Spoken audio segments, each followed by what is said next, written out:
Papauwi na ang binatang si Robin na makasalubong na naman niya ang mga taong palagi nilang ginagawang katatawanan ang kanyang kapansanan. Gusto niya sanang iwasan na lamang ang mga yon, ang kaso nga lang tila walang balak ang grupo ni Dorobo na tantanan siya. Hindi niya alam kung bakit siya laging pinagdidiskitahan. Tingnan nyo nga naman nandito na naman yung kulang-kulang. Wala naman akong ginagawa sa inyo mga tol. Huwag nyo nga akong guluhin. At talaga namang sumasagot pa. Nasaan na ba kasi yung kaputol ng braso mo? Pinahiram mo ba? Hindi niya pinahiram. Baka isinanla niya para makabili siya ng bagong braso. Baliw! Di ang tanga niya naman nun. Pinutol niya braso niya para bumili ng bago. Buwang yata yan eh. Ikaw ang buwang. Yung dati niya kasing braso, bulok na. Kailangan ng palitan. Bakit niyo ba ginagawang katatawanan tong kapansanan ko? Ano bang kasalanan ko sa inyo? Wala naman. Ang sarap mo kasing asarin eh. Oh, bakit? Bakit ganyan ka makatingin sa akin, ha? Kapalag ka na ba? Palibasa kasi. Puro na lang kalokohan at gulo ang gusto nyo. Kaya kahit yung mga wala namang kasalanan sa inyo, pinagtritripan nyo eh. Sa halip na nangahama kayo ng iba, bakit hindi na lang kayo magbasa-basa ng libro? Para may matutunan din kayo mga tol. Adagoy! Sinasagot ka na pre oh! Aba, matapang ka na ha? Makakapalag ka na ba? Kaya mo na bang sumuntok gamit 2 kamay? Padaanin nyo na lang ako. Kailangan ko nang umuwi sa amin. Gagabi na eh. Walang kasama si Lola. Mamaya ka na umuwi. Dito ka na muna. Nag-uusap pa tayo eh. Tanungin mo siya kung gusto niyang sumali sa laro natin mamaya. Ay, oo nga pala. May laro kami mamaya. Sali ka. Ako yung boksingero. Tapos, ito naman si Tino ang coach ko. Alam mo kung ano ka. Ano pala? Ikaw yung punching bag. Muling nagtawanan ng mga kalalakihan, habang si Robin naman napapayuko na lamang at napapatingin sa ibang direksyon. Nasasaktan siya sa mga pangungutya ng mga ito, pero wala siyang magawa kundi ang tanggapin na lamang yon. Maglalakad na sana siya pero hinawakan siya ni Dorobo sa kwelyo. Nilapit pa nito ang mukha sa mukha niya kaya amoy niya ang sigarilyo sa bibig ng lalaki. Huwag kang mag-aanga sa akin, Robin ha. Kasi good mood ako ngayon. Kapag ako nawala sa mood, magiging punching bag ka talaga sa akin. Bakit niyo ba ako ginaganito? Hindi ko naman kayo inaano ah. Huwag ka na kasing sumasagot. Boboses pa eh. Peging pera. Naririnig ko meron ka sa bulsa eh. Kunin mo, gamit ka ng kamay mo. Ito naman si Dorobo, mapangasar pa eh. Alam mong putol yung kanan. Di yung kaliwa. Hindi pwede mga tol. Bibigay ko to kay Lola eh. Kapag sinabi kong gusto kong kunin, ibigay mo na lang sa akin. Kasi alam mo naman na mas mahalagang hindi ka masaktan, di ba? Aray ko, itiwan mo nga braso ko. Ito na nga lang kumpleto, ayaw mo pang pahawak? Isusumbong ko kayo kay Kapitan. Di susumbong? Hindi mo ba alam na tsuhin ko yun? Noong mga sandaling yon, wala nang magawa si Robin kundi ang maiyak na lang. Gustuhin man niya kasing labanan ng suntukan si Dorobo, alam niyang hindi rin naman niya kakayanin. Isa pa, mag-aalala lang din ang kanyang lola kapag nalamang nakipag-away siya. Kaya kahit na masakit sa kalooban niya ang dinadanas niya sa halos araw-araw, hinahayaan na lamang niya. Wisit, wala pa nga akong ginagawa, umiiyak ka na kaagad. Lumayo ka nga sa akin. Baka putulin ko rin yung kabila mong braso para pantay na eh. Tinulak siya ng malakas ni Dorobo, kaya napaupo na siya sa semento. Nakahinga siya ng muluwag nang makitang papalayo na rin ang mga yon. Ngunit, ganun pa man, hindi pa rin mawala sa kanyang kalooban ng sakit at panliliit sa sarili. Tumayo siya, bumuntong hininga, pinunasan ng mga luha. Para sa kanya, hindi maaring malaman ng kanyang lolang nangyari. Magpapanggap na naman siya na ayos lang. Itatago na naman niya ang tunay na dinanas. Naglakad na lamang ang binata papunta sa kanila. Pagdating niya roon, sumilay ang kanyang peking ngiti. Naabutan niya ang kanyang lola na abalang naglalaga ng mais. Ah, andiyan ka na pala. Bakit naman ang tagal mo? Ano ba nangyari sa'yo? Inaway ka na naman ba ng mga loko-lokong yon? Hindi pula. Ako, magpapapi sa kanila. Baka sinipa ako pa sila. Buti naman at lumalabang ka. Alam mo kasi, Apo, sa mundong ito, ang mga kagaya mo madalas talagang gawing katatawanan ng mga ignoranting tao. Kaya dapat, kapag nangyari sa'yo yon, kaya mong ipagtanggol ang sarili mo. La, hindi mo na ako kailangan paalalahanan. Kayang-kaya ko ng sarili ko. Ang intindihin mo, ikaw, kasi matanda ka na. Aba, loko-loko ka. Natawa na lamang din na matanda. Nung hapon na yon, masaya silang kumain ng mais na parabang walang nangyari kay Robin. Sanay naman na ang binata. Kung minsan nga ay mas malala pa ang dinaranas niya mula sa ibang tao. Pero hindi pa rin niya sinasabi sa kanyang lola. Makalipas ang ilang araw, mas lalong nagsipag ang binatang si Robin. Hindi naging hadlang ang pagkaputol ng kanang braso niya para magsumikap sa buhay. Sa katunayan, kung ano-anong trabaho na nga ang kanyang pinapasok. At ngayon, siya ay nagtatrabaho sa isang paniderya na malapit lang din naman sa kanilang baryo. Ang paniderya na pagmamay-ari ng isang kano. Hey, what happened to your face, Robin? My face, sir? No happen. It's just normal. Don't lie to me. I'm not blind. Tell me, are you being bullied again? Konti lang, sir. Little, sir. Why don't you fight them back? Because I'm not like them, sir.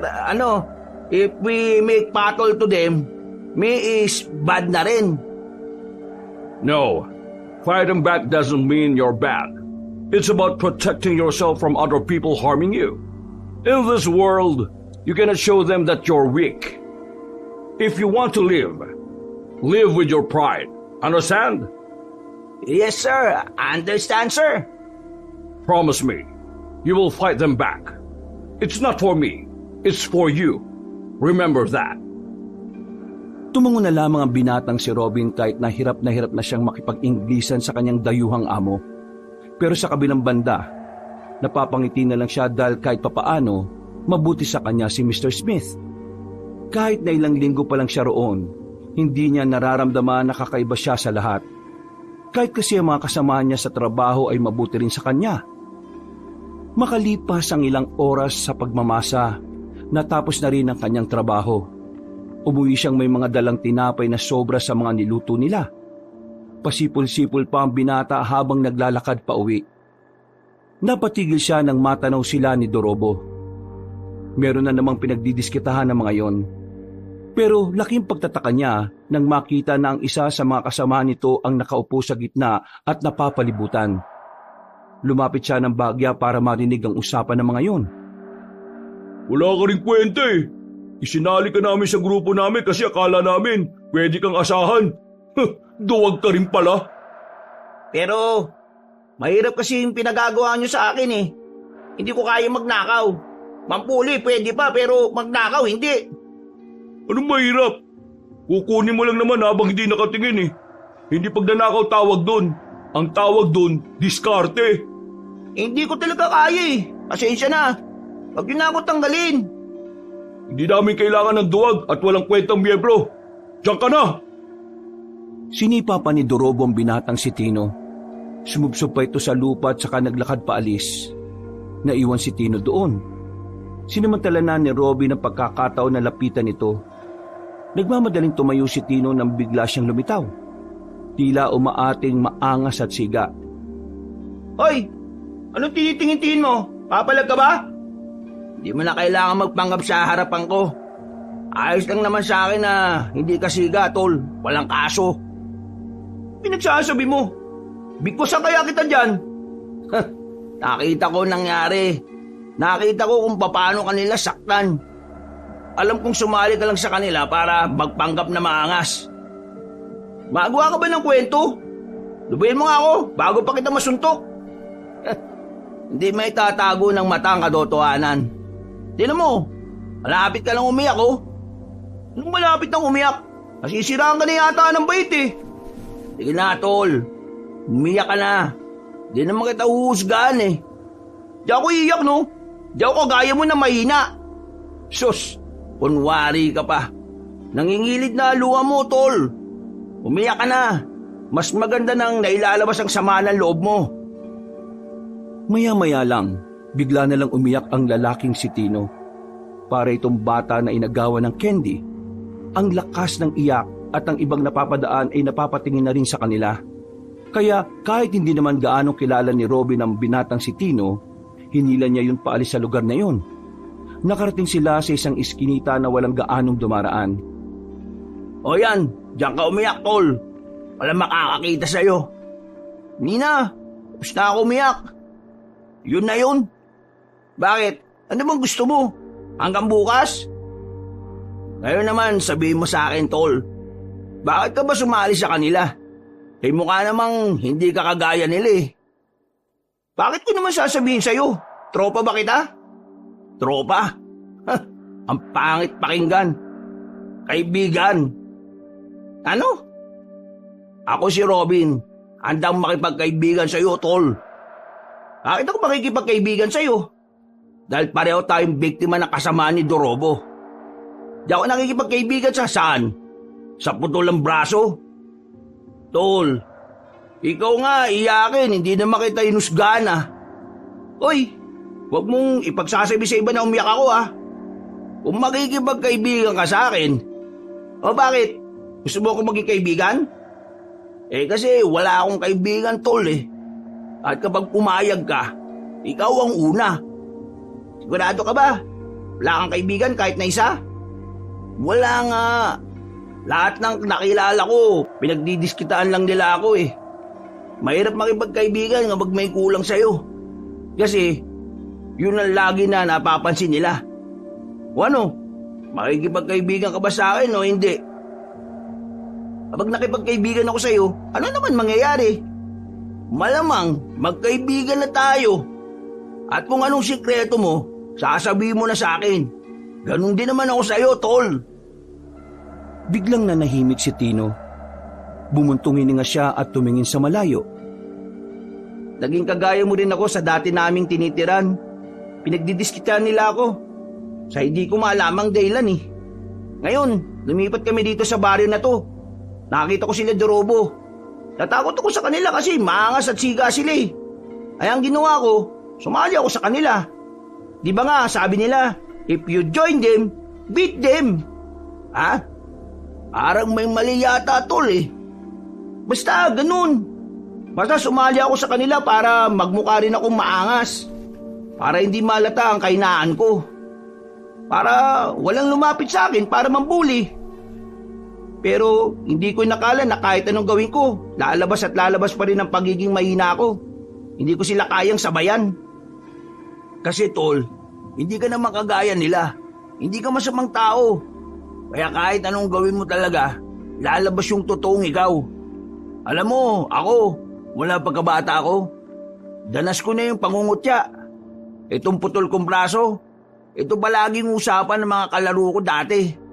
Pati nga rin yung mga magulang nila, ginagawa rin akong katatawanan. Halos araw-araw. Walang araw na hindi ako makakarinig ng panglalait.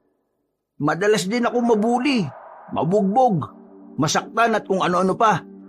Pero alam mo kung anong ginawa ko? Ano? Pinakita ko lang talaga kung sino ako. Tinanggap ko kung ano ako. Kung nakikita nila kahinaan ko, sige lang. Kung gagamitin nila ang kahinaan ko, bahala sila. Pero ito lang ang tatandaan mo. Hindi mo kailangan maging kagaya nila para lang mailigtas mo ang sarili mo. Ang kailangan mo, pagtanggap sa sarili mo. Kapag tanggap mo ang sarili mo, walang epekto sa iyo ang panglalait ng iba. Ang galing magsalita nito. Ikaw nga din umiiyak eh. Uy, nasasaktan ka rin sa panglalait ng iba, no? Ano palang epekto? Hindi sapat na tanggap mo lang ang sarili mo. Dapat mahal mo rin ang sarili mo para kaya mo ipagtanggol ang sarili mo sa iba. Alam mo, yung mga sinabi natin, yan yung mga bagay na di natin magawa. Bakit kaya hindi na lang natin gawin ng sabay? Gawin ng sabay?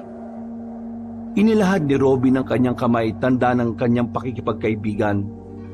Hindi rin naman nagdalawang isip ang binatang si Tino. Nakipagkamay na rin ito kay Robin. Napangiti ang dalawa. Ang hapon na yon ang naging simula ng kanilang pagkakaibigan. Tuluyan nang iniwan ni Tino ang barkadahan niya kina Dorobo. Sa paglipas ng mga araw, palagi nang magkasama ang dalawa. Kung nasa ng isa, naroon din ang isa. Sa katunayan, nagkaroon ng interes si Tino na pumasok din sa paniderya. Kaya hindi naman nagdalawang isip si Robin na ilapit si Tino sa kanyang boss. Mr. Smith, this is Tino, my new friend. Tino, like the paninderya and Tino want to work here. If, may bakante, vacant. So you have a friend now. But last time I saw this face together with the bullies. And now he's your friend? Tino make a change to his life. He fake to be maangas. Yes, I once bully of him, but that's not the real me. I joined their group because I thought they can protect me. But unfortunately, they kicked me out. And then now, every day I go out, they always bullying me because I choose to be me. A real me, not a bully. Ang bira naman, tol. Marunong ka naman palang mag-English eh. Mas naiintindihan pa nga yan ni Mr. Smith. Mahilig kasi ako magbasa-basa ng English na libro. So, you're telling me that you finally develop a good character? Yes, sir. Okay, from now on, you and Robin are partners. Starting tomorrow, you work here, Robin. Train him. Tell him all the things that he need to learn. Okay? Understand? Yes, sir. I understand, sir. Naglakad na si Mr. Smith. Tuwang-tuwa naman ang dalawang binata ng mga sandaling yon. Lumabas na rin sila ng paninderya na hindi mawala-wala ang ngiti. Apir tayo dyan! Ayos! Sabi ko na nga matatanggap ka, tol. Pinakita mo ba naman ng maki-English ka eh. Hindi rin naman tama ang English ko eh. Pero mas klaro siya kaysa sa akin, tol. Diba? Natigil lang ang kanilang paglalakad na makasalubong nila ang lalaking si Dorobo. Wow! Nagsama na palang dalawang lampa. Isang duwag at isa namang putol. Wala kaming panahon makipag-usap sa iyo ngayon. Masaya kami at ayaw naming masira yun. Aba, parang may tapang na yung pagkakasabi nun ah. Bakit? Saan ka naman kumukuha ng lakas ng loob mo ngayon? Sa nawawalang braso nitong si Robin? Hindi ba kayo napapagod sa buhay nyo? Ganito lang palagi ginagawa nyo? Ni minsan ba hindi nyo naisip na umunlad sa buhay? Kami kasi gusto namin eh. Hoy, nang-iinsulto ka ba? Totoo naman eh. Kami, inaatubag namin kung paano kami makakatulong sa mga mahal namin sa buhay. Kayo, inaatubag nyo kung paano kayo makakapanglamang at makakasira ng buhay ng iba. Bah, tapang mo na pala ah. Hinablot ni Dorobo ang kanyang kwelyo.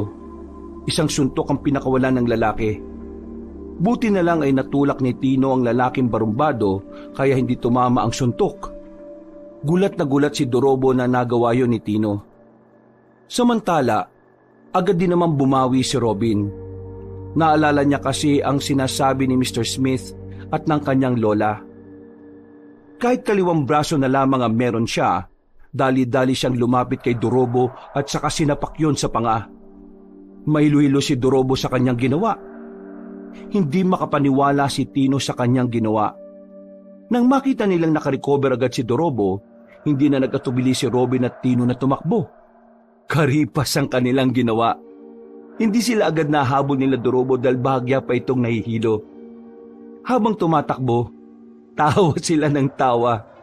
Unang beses lang kasi nilang nakita na parang muntika ng tumaob ang barumbadong lalaki. Nagtago sila sa gilid ng poste para makapagpahinga. Nakita nilang tumatakbo sila Dorobo patungo sa ibang direksyon, kaya nakampante na sila. Pagtingin nila sa gilid, meron silang nakitang isang lalaki sa kabilang banda ng daan. Naglalaway, nanlilisik ang mga mata. Sa kaliwang kamay nito ay hawak nito ang manok na wala ng buhay. Umaagos ang sariwang dugo papunta sa lapag. Nang mapatingin yun sa kanila, nagmamadali ang lalaki na makaalis. Uy, Gagi, ano yun? Hindi ko alam, tol. Pero kinain niya yata yung manok ng hilaw eh. Pre, naisip mo may naisip ko? Hindi, tol. Bakit? Alam bang naisip mo? Hindi kaya aswang yung lalaking yun? Ha? Aswang? Kailan pa nagkaroon ng aswang dito sa atin, tol? Mali mo naman, di ba? Eh ano yung nakita natin? Tara, sundan natin, tol. O sige, tara. Natunang atensyon ng dalawang binata sa misteryosong lalaki na nakita nila. Sinundan nila ang patak ng dugo sa lapag. Pero pagdating nila sa bandang dulo, wala na silang nakita pang bakas. Saan na naman kaya nagpunta yung isang yun? Eh kung bumalik na kaya tayo, kung totoong aswang yun, eh di delikado tayo. Kaya nga eh, tara na. Mabilis nilang nilisan ang lugar na yon. Kaya naman, hindi na rin nila nakita pa ang grupo ni Dorobo. Kaya dali-dali na silang umuwi sa kanilang bahay. Pagdating ni Robin sa bahay nila, ay saktong naroon si Mr. Smith sa hindi niya malamang dahilan. Oh, you're here, Mr. Smith. Are you looking to me? Oh, yeah. I'm here just for you. What I need to do, is there a problem?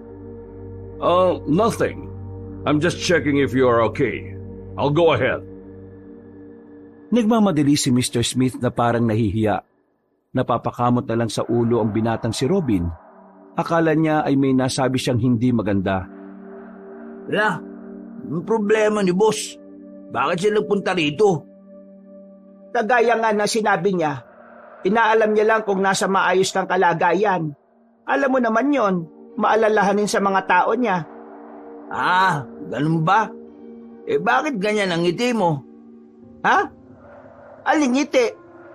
Ikaw la, may hindi ka yata sinasabi sa akin ha? Ano ka ba? Huwag ka nga mag-isip ng kung ano dyan. Magkaibigan lang kami ni Mr. Smith. Wow, wala naman akong sinasabi ah. Bakit yan agad na sinasabi mo? Ay nako, mabuti pa. Kumain ka na lang. Dumidiskarte ka, no? Ha, ayos lang yan, la. Wala namang asawa si Mr. Smith eh. At mabait naman siya. Hoy, tumigil ka nga. Para kang siraulo sa sinasabi mo, ah. Natatawa na lamang si Robin noong mga sandaling yon. Pero nawala ang kanyang ngiti nang maalala ang ginawa kay Dorobo. Batid niya na sa mga susunod na araw ay lilit ang kanyang mundo. Kilala niya ang lalaking yon na hindi titigil hanggat hindi nakakaganti.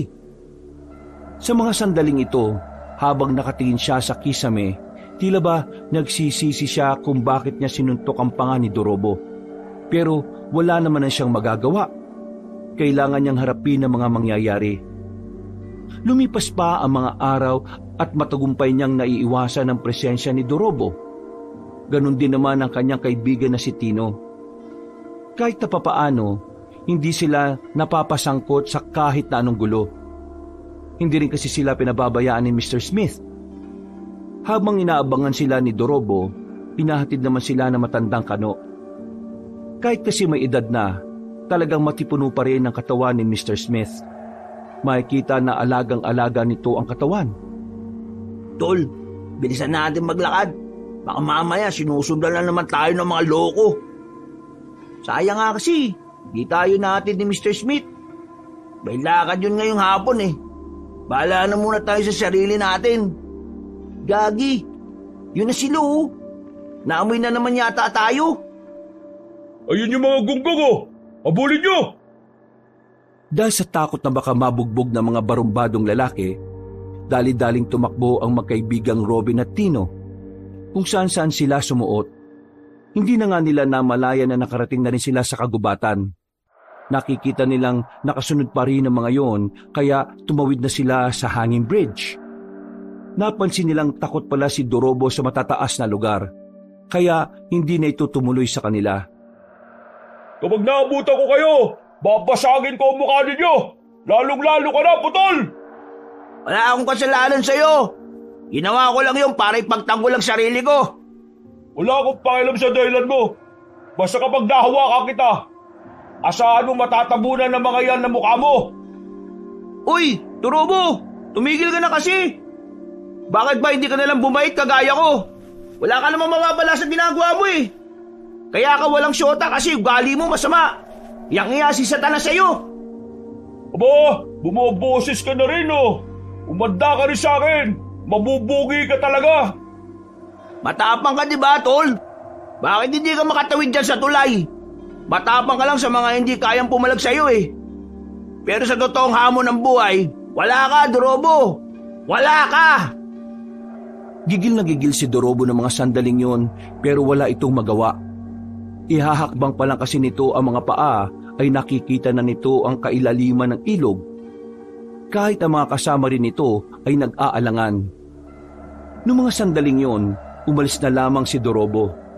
Sigaw ito ng sigaw sa kagubatan dahil sa galit.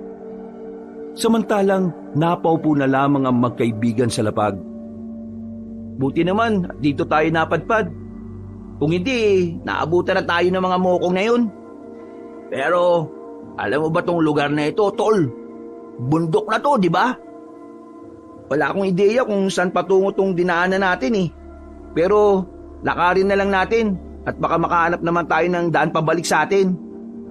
Tara na, simulan na natin. Baka abutin pa tayo ng gabi, tol. 5:00 na eh. Tumayo ang dalawa at nagpagpag ng puwet. Kahit na wala silang alam kung saan papunta ang direksyon na kanilang dinaraanan, tinumbok pa rin nila ang daan. Sa kanilang paglalakad, meron silang nadaanan na isang bahay. Sa malayo pa lang, masasabi na nilang magulo at parang napabayaan ang bahay na yon. Nakakalat kasi ang mga gamit sa bakuran. Ang dami ring tambak sa gilid-gilid. At higit sa lahat ay mabaho. Ang bira, anong klaseng bayan? Sino naman kaya nakatira dyan at parang walang pakialam sa paligid niya? Nako, parang amoy bulok yung lugar niya. Tara, sa iba tayo dumaan. Sakit sa ulo eh. Aalis na sanang dalawa nang bigla niyang makita ang isang matandang lalaki na lumabas mula sa bahay. Mahaba na ang buhok nito at kulay puti. Ganon din ang bigote at balbas nito. May kalakasan pa rin kahit na matanda na base sa kilos nito. Tol, ano yun? Tingnan mo oh, yung hawak niya oh. Oo nga, ano yun? Parang ano eh. Hindi na nakontento ang dalawa.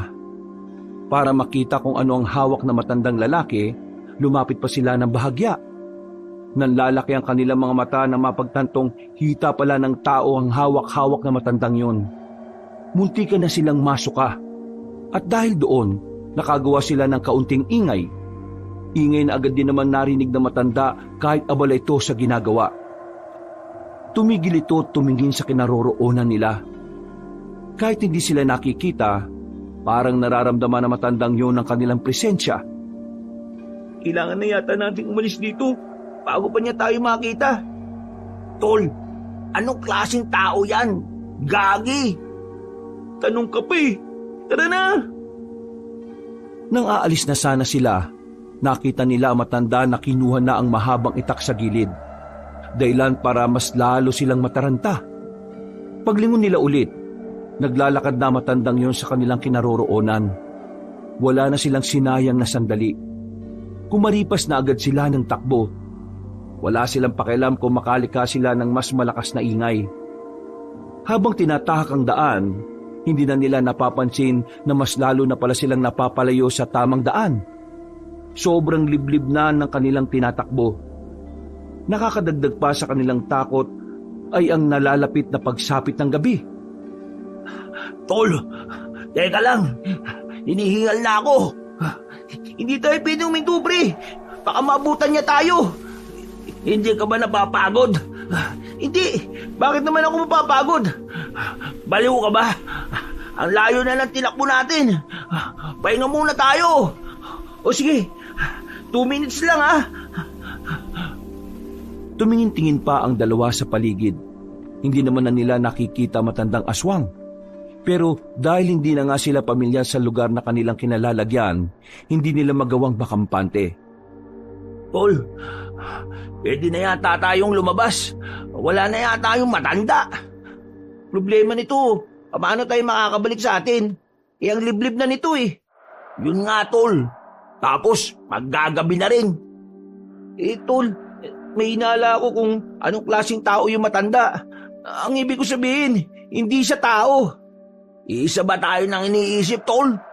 Oo, aswang. Baka nga, tol.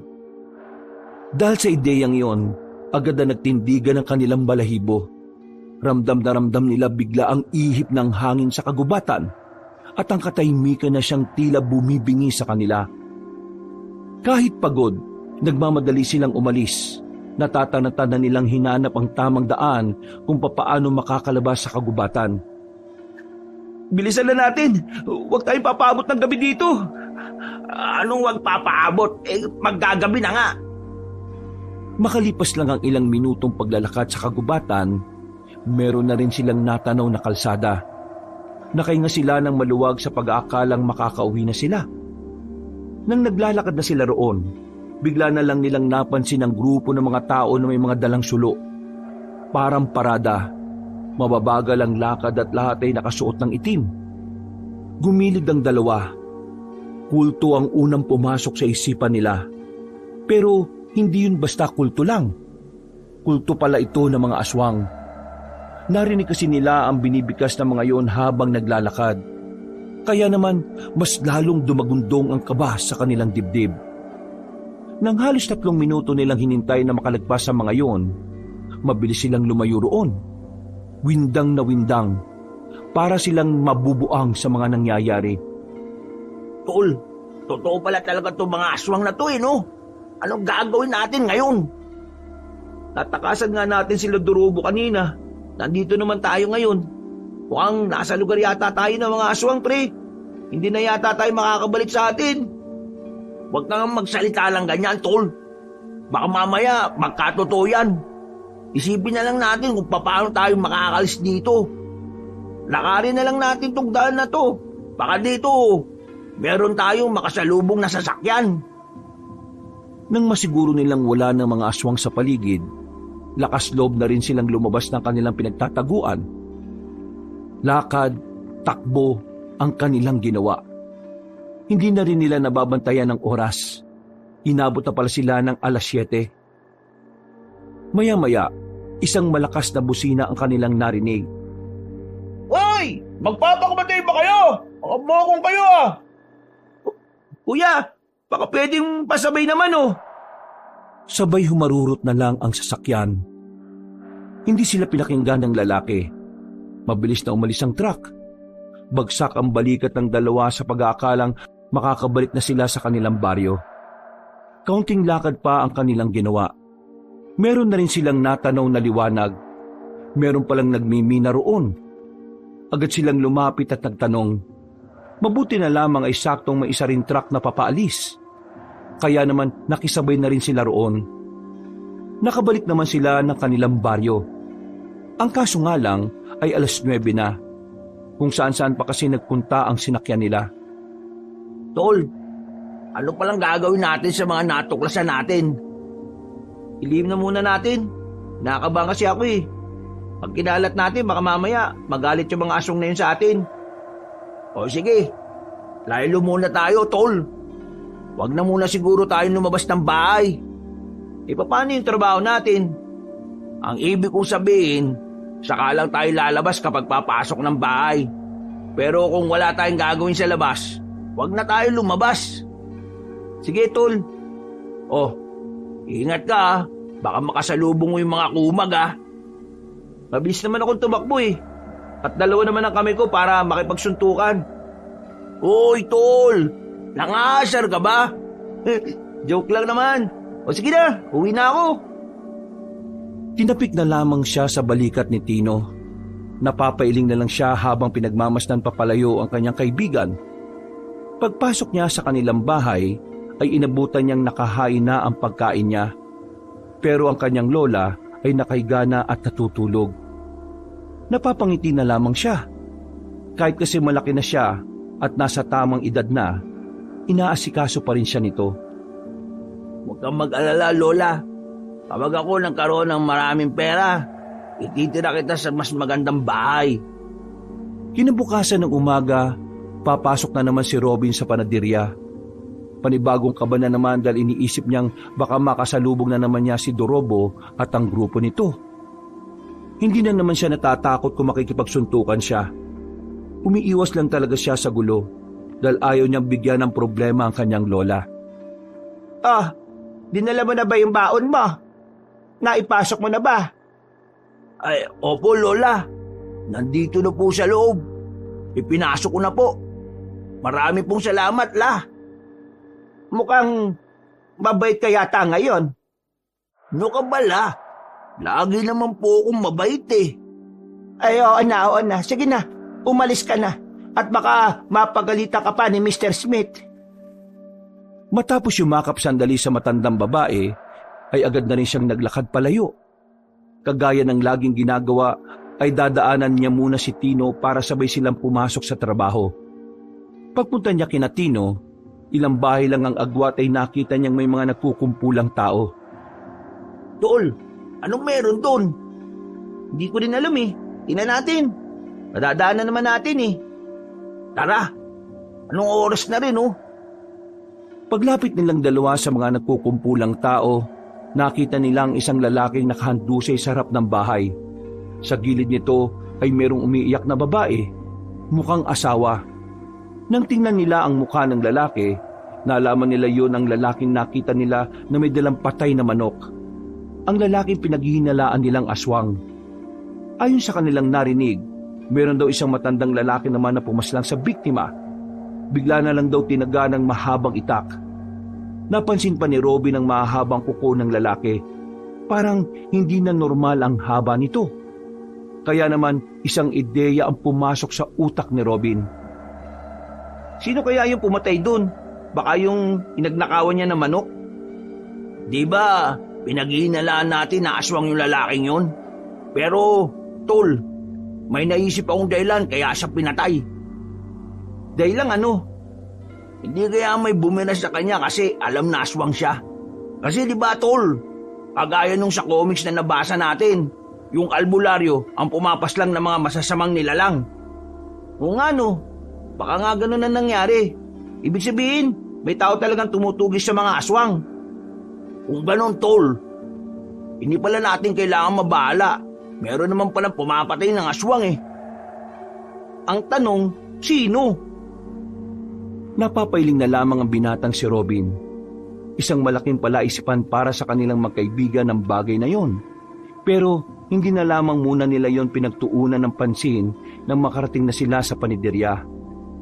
Naging abala sila nung araw na yon dahil maraming tinapay ang kinailangan nilang magawa. Bandang 6:00 na ng gabi sila natapos. Tol, ang bait talaga ni Mr. Smith, no? Akalain mo yung ginagawa pala natin mga tinapay kanina para sa bayang punan. Nabait naman talaga si Mr. Smith eh. Makikita mo naman kung paano niya tayo itrato. Napatigil sila sa kanilang paglalakad ng malayo pa lang ay matanaw na nila ang grupo ni Dorobo. Naglalakad yon pasalubong sa kanilang direksyon. Nang makita rin sila ng mga yon ay kaagad na tumakbo patungo sa kanila. Ang tanging nagawa ng magkaibigan ay kumaripas na lang din ng takbo. Nakita kasi nila ang iba sa mga yon ay may mga dalang pamalo. Pero sa kasamaang palad, hindi umayon sa kanila ang panahon sa mga puntong yon. Pagliko nila sa isang iskinita, nakasalubong naman nila ang iba pang kasama nila Dorobo. Tatakbo na sana sila sa kabilang daan pero nakaapak si Robin ng bote. Natumba siya dahil doon at nasugatan ng paa. Tol, mauna ka na! Bilisan mo! Hindi pwede! Paano ka? Dalawa tayong mabubugbog kapag hindi ka umalis. Dali na, tol!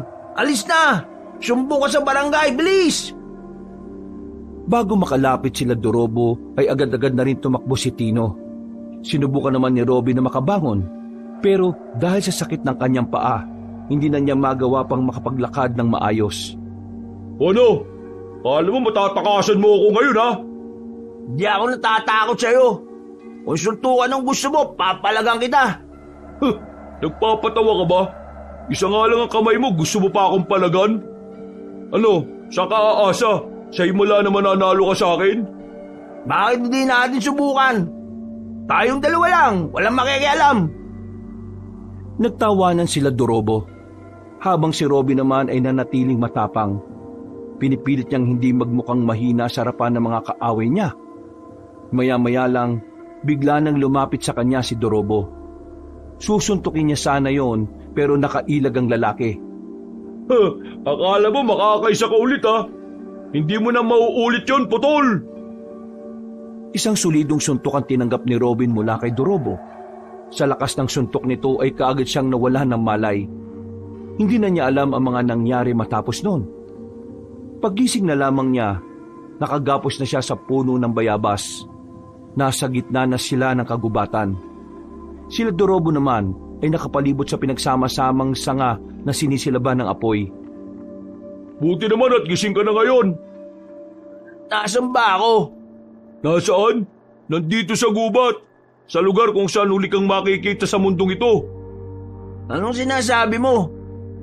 Alisin niyo na tali niyan. Kanino ko ba gustong lumpuhin ang isang yan eh? Agad na inalis ang pagkakatali kay Robin. Kinuha ni Dorobo ang 2x2. Pinalo agad dito si Robin. Naisalag ni Robin ang kamay niya pero sa pangalawang palo, bumagsak na siya. Hilong-hilo. Nararamdaman na lamang niyang may umaagos ng dugo sa ulo niya. Hindi na siya nakapalag. Makahalong palo ng 2x2 ang tinamo mula kay Dorobo. Noong mga sandaling yon, napagtanto ni Robin na ibang Dorobo ang naroon. Ang bersyon ni Dorobo na tila walang halaga rito ang buhay ng iba. Sinasabi ko naman sa iyo eh. Ayoko nang tinatarantado ko sa harap ng mga tao. Bakit? Akala mo ba hanggang angas lang ako? Kaya-kaya kitang patayin, Robin. At ito ang gagawin ko ngayon. Lupaypay na si Robin. Hindi na niya maigalaw ang katawan niya. Pero naririnig pa rin niya ang mga sinasabi ni Dorobo. Habang nangyayari yon, napapaisip siya kung nanonood ba ang Diyos. Nagkaroon siya ng pagtataka na sa dami ng taong pwedeng makaranas ng ganon, bakit siya pa? Siya pa na wala namang ginagawang masama. Bago tuluyang pumikit ang kanyang mga mata, may naitanong pa siya sa Diyos. Anak din ba ang turing mo sa aming mga may kapansanan? Oo, bakit ganito ang kapalaran namin? Tuluyan nang nawala ng malay si Robin. Ang unang pumasok sa utak ni Dorobo ay patay na ang binata. Sige na, buhatin niyo na yan. Itapon niyo na sa ilog. Dinala nila ang katawan ni Robin sa ilog at doon ay pinaanod. Patawa-tawa pa ang mga yon na parang wala lang nangyari. Samantala, inanod naman ang inanod ng katawan ni Robin patungo sa kung saan. Buong akala niya rin ay patay na siya noon. Pero nang magising siya ay maliwanag na ang paligid. May naririnig na siyang tumitilaok na manok. May naaamoy siyang nagluluto. Ang bahay naman na kanyang kinalalagyan ay hindi pamilyar sa kanya. Agad siyang napabangon. Pero napaiga ulit nang maramdaman ang mga galo sa katawan. Lalong-lalo na ang kanyang ulo. Dito na niya naalala ang mga nangyari. Nagsarado ang kanyang mga kamao nang maisip si Dorobo at ang ginawa nito sa kanya.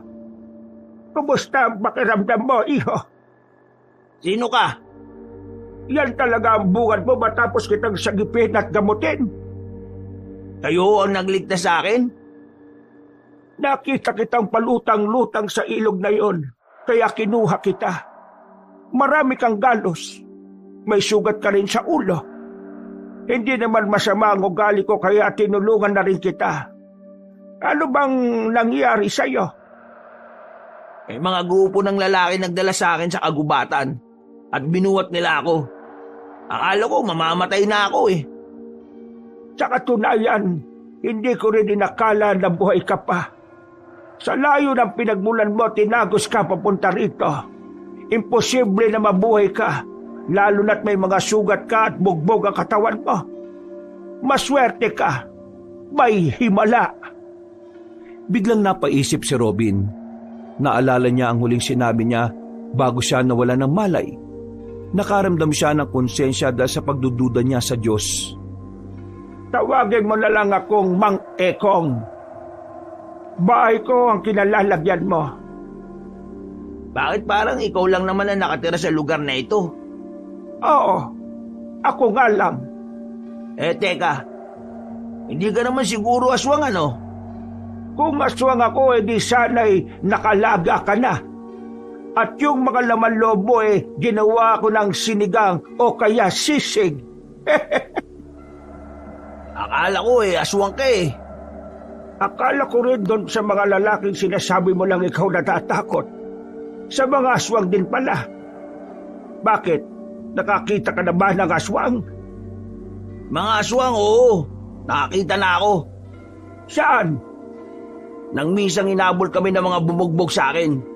Nakarating kami sa isang bundok. Nung una, meron kami nakitang bahay. May matandang lalaki dun. Mahaba ang balbas at bigote niya.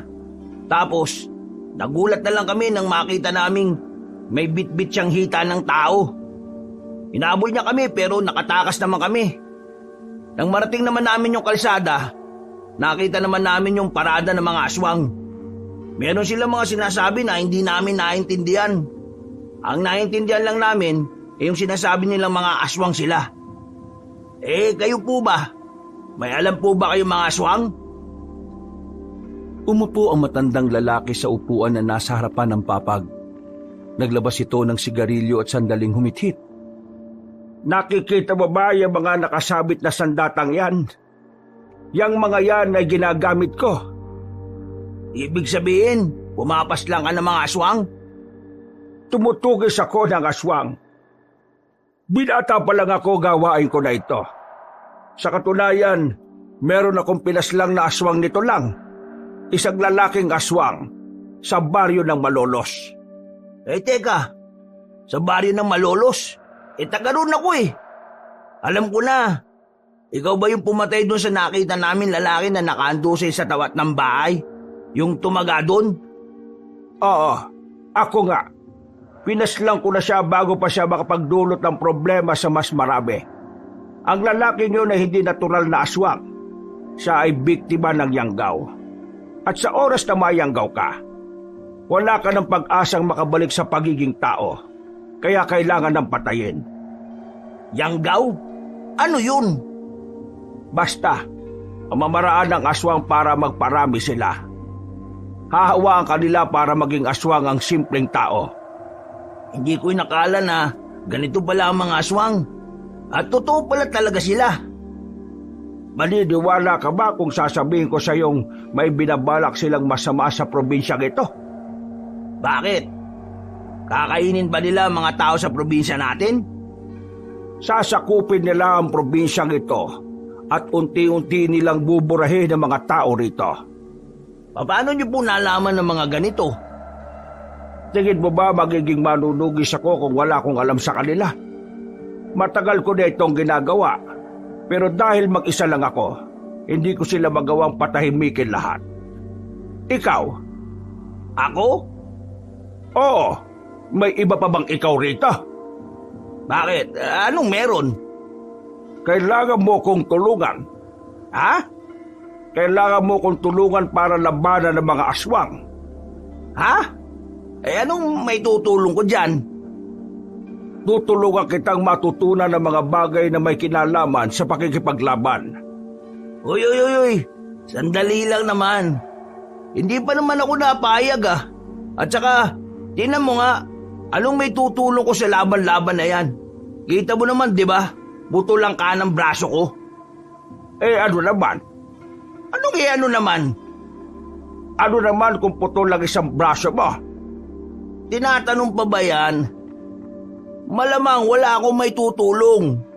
Ikaw nga, 2 braso mo o kamay. Nahihirapan eh. Ako pa kaya. Marami kong hindi kayang gawin dahil sa kabansanan kong ito. At baka lang hindi mo alam. Kaya mas magandang humanap ka na lang ng iba. At dahil may kulang sa'yo, mababa na ang tingin mo sa sarili mo. Hindi naman sa mababa ang tingin ko sa sarili ko. Yon ang nakikita ko. Kaya ka siguro nabubuli ng mga siraulo kasi hinahayaan mo lang sila noon. Kasi iniisip mo na hindi ka pwedeng pumalag sa kanila kasi may kulang sa katawan mo. Alam mo, hindi naman nakapansanan mo ang problema kung bakit ka nanliliit eh. Kundi yung takbo ng utak mo ang dapat mong ayusin. Kasi kung ikaw mismo bababa ang tingin mo sa sarili mo, ano pa nga asahan mo sa iba? Kung ano ang trato mo sa sarili mo, ganon din ang trato nila sa iyo. Hindi na nakapagsalita si Robin. Nakaramdam siya ng lungkot at tiya sa kanyang sarili. Aminin man niya kasi o hindi, tama naman ang mga sinabi na matanda. Matagal na panahon na niya rin kasing hinahayaan ng mga taong nang aapi sa kanya. Matagal na panahon siyang nanahimik at umiintindi. O bakit ka natahimik? Tama ako, no? Oo, tama ka na. Sabihin na nating kaya ko naman. Pero paano nga ang gagawin ko? Kahit na kailan, hindi pa ako nagkaroon ng karanasan sa pagpatay ng mga ganyang aswang. Saka, bakit mo ba ako pinipilit? Wala ka namang ibang mahanap? Ang totoo niyan, marami na akong nakasama. Pero ni isa sa kanila ay wala man lang karapat-dapat. Ikaw napili ko kasi nararamdaman kong busilak ang puso mo. Busilak? Hindi mo naman ako kilala eh. Kaya nga sabi ko nararamdaman ko. Nakikinig ka ba talaga ng maayos sa sinasabi ko? Hindi ko alam kung papatusin ko yan eh. Gusto ko lang naman kasi ng payapang buhay kasama ng lola ko. Gugulo lang ang buhay ko kapag sumama ako sa iyo eh. Kung hindi ka sasama sa akin, ganun din. Magiging magulo pa rin ang buhay mo at ang buhay ng lahat. Dahil nalalapit na ang kanilang paghahasik. Pero kung sasama ka sa akin, pwede natin silang mapigilan. Pwede nating mapabagal ang mga plano nila. Manong, pasensya na. Pero ang hirap din kasi magtiwala sa sinasabi mo kasi hindi naman kita kilala eh. Gusto mo bang malaman kung nagsasabi ako ng totoo?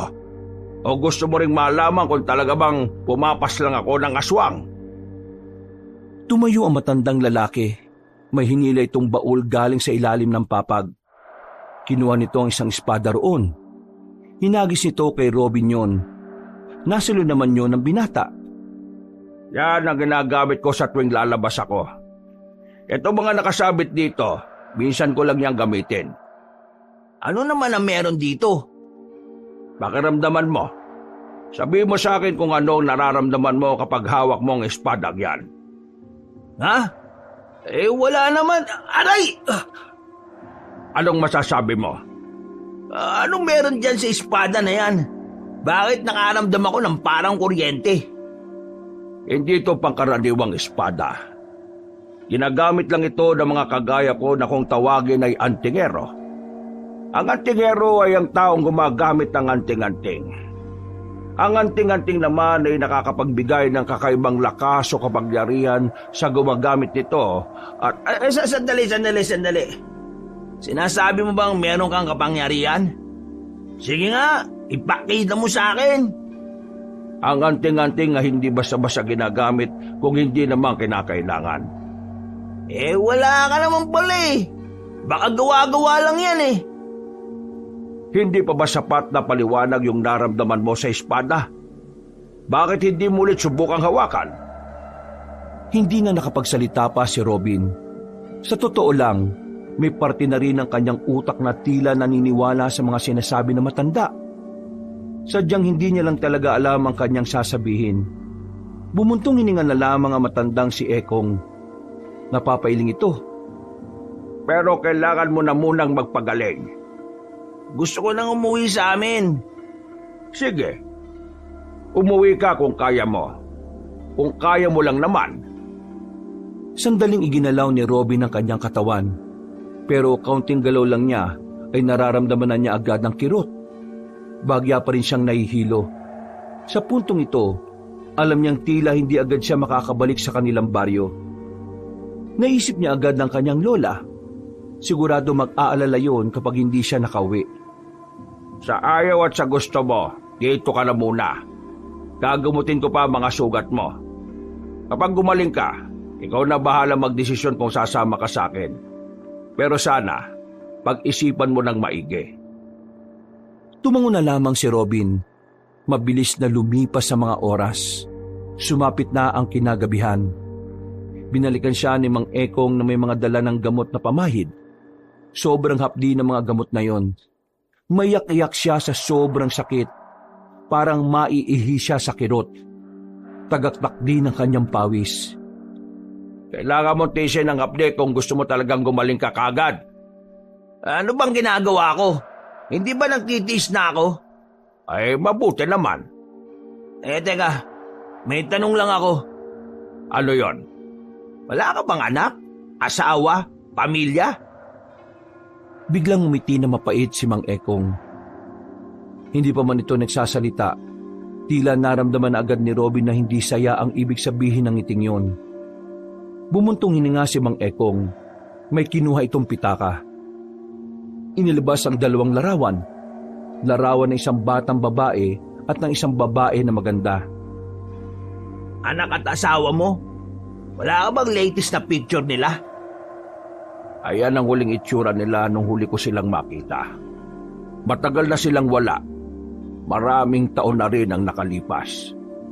Ay, pasensya na. Hindi ko alam eh. Wala ako nung gabi na yon. Umalis ako para sana bilhan ng masarap na pagkain ng anak namin dahil kaarawan niya. Pero na makabalik ako, naabutan ko na lang silang nakahandusay sa sahig. Duguan at wala ng buhay. Sabi ng isa kong pinsan na kasama nila na maswerteng nakaligtas. Inatake sila ng aswang. Nangyari yon dahil sa akin. Dahil sa pagiging manunugis at antigero ko. Kaya hanggang ngayon, hindi ko pa rin napapatawad ang sarili ko. Para bang hanggat hindi ko natatalo mga aswang, hindi matatahimik ang konsensya ko. Yung pala ang dahilan kung bakit mas pinagpatuloy mo ang pagiging manunugis. Yun lang din naman kasi ang natataging paraan para mabigyan ng hustisya ang kamatayan ng magina ko. Wala ka namang kasalanan. Paano mo nasabi? Ako nga ang dahilan kung bakit sila namatay. Ang aswang ang may kasalanan ng lahat at hindi ikaw. Hindi man kita kilala. Pakiramdam ko, ikaw yung tipo ng ama at asawa na gagawin ng lahat para sa pamilya. Siguro nung gabing yun, hindi lang umayon ng panahon para sa'yo. Pero hindi ibig sabihin no na ikaw ang may kasalanan. Madali lang sigurong sabihin yan para sa'yo kasi hindi naman ikaw ang nakakaramdam. Siguro. Baka nga nasabi ko lang to kasi hindi ko alam ang pakiramdam. Pero para sa akin, wala kang ginawang mali at wala kang kasalanan. Ngumiti na lamang ang matandang si Ekong. Ganon din naman si Robin. Nung gabing yun, pakiramdam ni Robin ay matagal na niyang nakita ang ngiting yun. Pakiramdam niya ay matagal na niyang kilala si Mang Ekong. Dahilan para unti-unti siyang maging komportable. Gumaan ang kanyang pakiramdam. Kinaumagahan, paggising ni Robin, nagtataka siya dahil nagagalo na niya ang katawan niya. Isang araw lang, unti-unti na agad naghilom ang iba niyang mga sugat. Kakaunting kirot na lang din ang nararamdaman niya sa kanyang ulo. Bumangon siya. Nakita niya si Mang Ekong sa labas na naglalaga na ng karne. Sandaling tinapon ng matanda ang sigarilyo nito nang makita siyang nasa pinto. Kaya mo nang tumaya. Pwede ka na palang makauwi. Ituturo mo ba sa akin ang daan? Kung gustong-gusto mo nang makauwi, bakit hindi? Basta yung sinabi ko sa'yo, pag-isipan mo. Bumalik ka na lang dito kapag buo na ang loob mo. Pero bago ka umalis, may mga ipapadala ko sa'yo. At kumain ka na rin muna. Kailangan mo ng lakas. Nang maluto na ang sinasalang ni Mang Ekong, sabay na rin silang kumain. Pagkatapos ay inihatid na rin siya na matanda. Naglakad sila ng halos 20 minutos bago sila nakarating sa kalsada. Yung mga pinadala ko sa'yo, kakainin mo yon para mas madaling maghilom ang ibang mga sugat mo. Pati na rin yung mga lamog. Oh, iwanan na kita. Hintayin mo na lang kung may dadaan na sasakyan. Mang Ekong, Oh, maraming salamat po ay walang anuman. Hindi ko po alam kung bakit ang bait niyo sa akin pero babawi ako balang araw. Hindi ako mabait sa'yo. Kailangan ko lang talaga ng makakasama sa laban ko sa mga aswang. Nang may dumaan na rin jeep, ay agad na nakasakay ang binatang si Robin. Iika-ika pa siyang lumakad pero kaya na niyang kumilos. Halos kalahating oras din ang kanyang biyahe at nakarating na rin siya sa bungad ng kanilang baryo. Huminga siya ng malalim. Nag-iisip na siya ng idadahil niya sa kanyang lola. Maya-maya lang ay nakarating na rin siya sa kanilang bahay. Pero nagtataka siya kung bakit wala sa bakura na matanda. Agad naman siyang lumapit sa pintuan. Nakabukas lang yon. Sa hindi malamang dahilan, nakaramdam na lang siya ng kaba. Lalabas na sana siya ng kanilang bakura nang biglang makita niya si Tino. Lumuwag ang kanyang pakiramdam nang masigurong nakaligtas ng maayos ang kanyang kaibigan. Tino! Uy, Robin! Gagi! Ayos ka lang ba? Ang dami mong galos Ano ginawa nila sa'yo? Bakit iika-ika ka maglakad? Saka ako na ikukwento sa'yo, tol. Gusto ko lang malaman kung alam mo ba kung nasaan si Lola. Si Aling Pasita? Oh, bakit? Nasa ospital si Aling Pasita kagabi pa. Ha? Anong nangyari sa kanya, tol? Pre, baka mabibigla. Kasama si Lola Pasita sa inatake ng aswang. Papunta kasi siya sa istasyon ng pulis kagabi para humingi ng tulong dahil nga hindi ka umuwi. Bigla silang inatake ng aswang Lahat ng nakakasabay nilang maglakad, nakadamay din. Basta, marami silang nasugatan. Sige tol, samahan mo ko. Mabilis silang pumara ng tricycle. Hindi pa man nakakapagpahinga sa mga nangyari sa sarili niya, kagad na rin silang nagtungo sa ospital. Pinuntahan nila ang silid na matanda. Inabutan nila yung natutulog.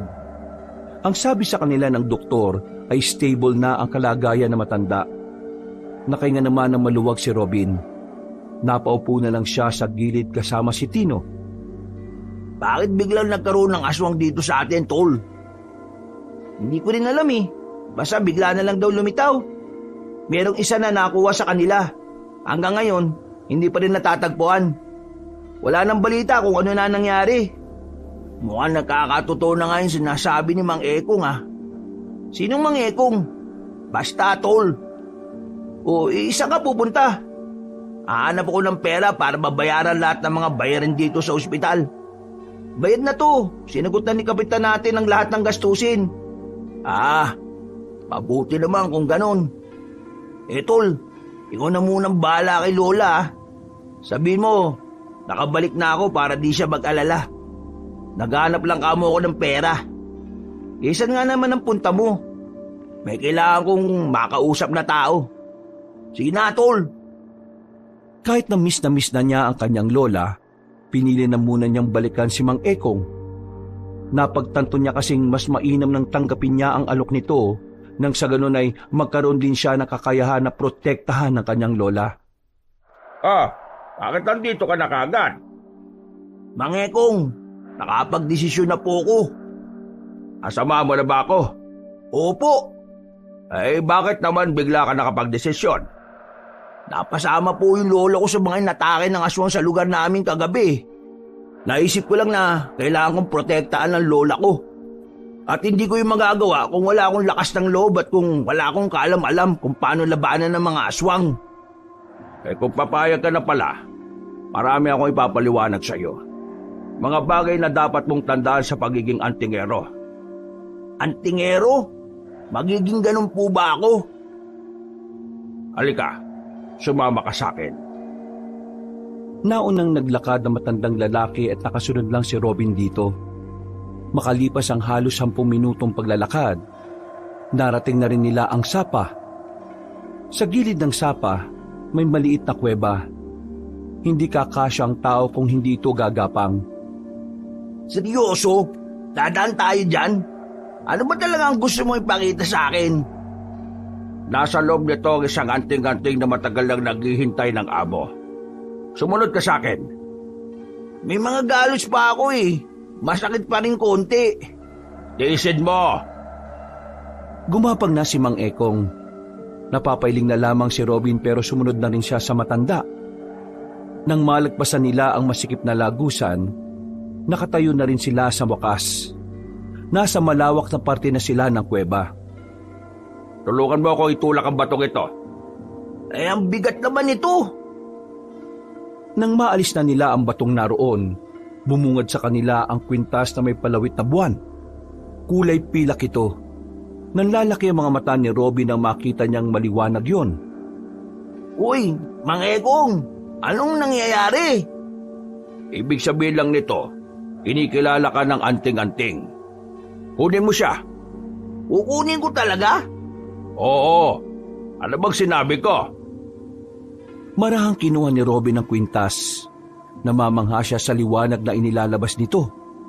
Maya-maya lang ay meron na rin siyang naramdaman na parabang may dumadaloy sa braso niya patungo sa buong katawan. Uy, anong nangyayari sa akin?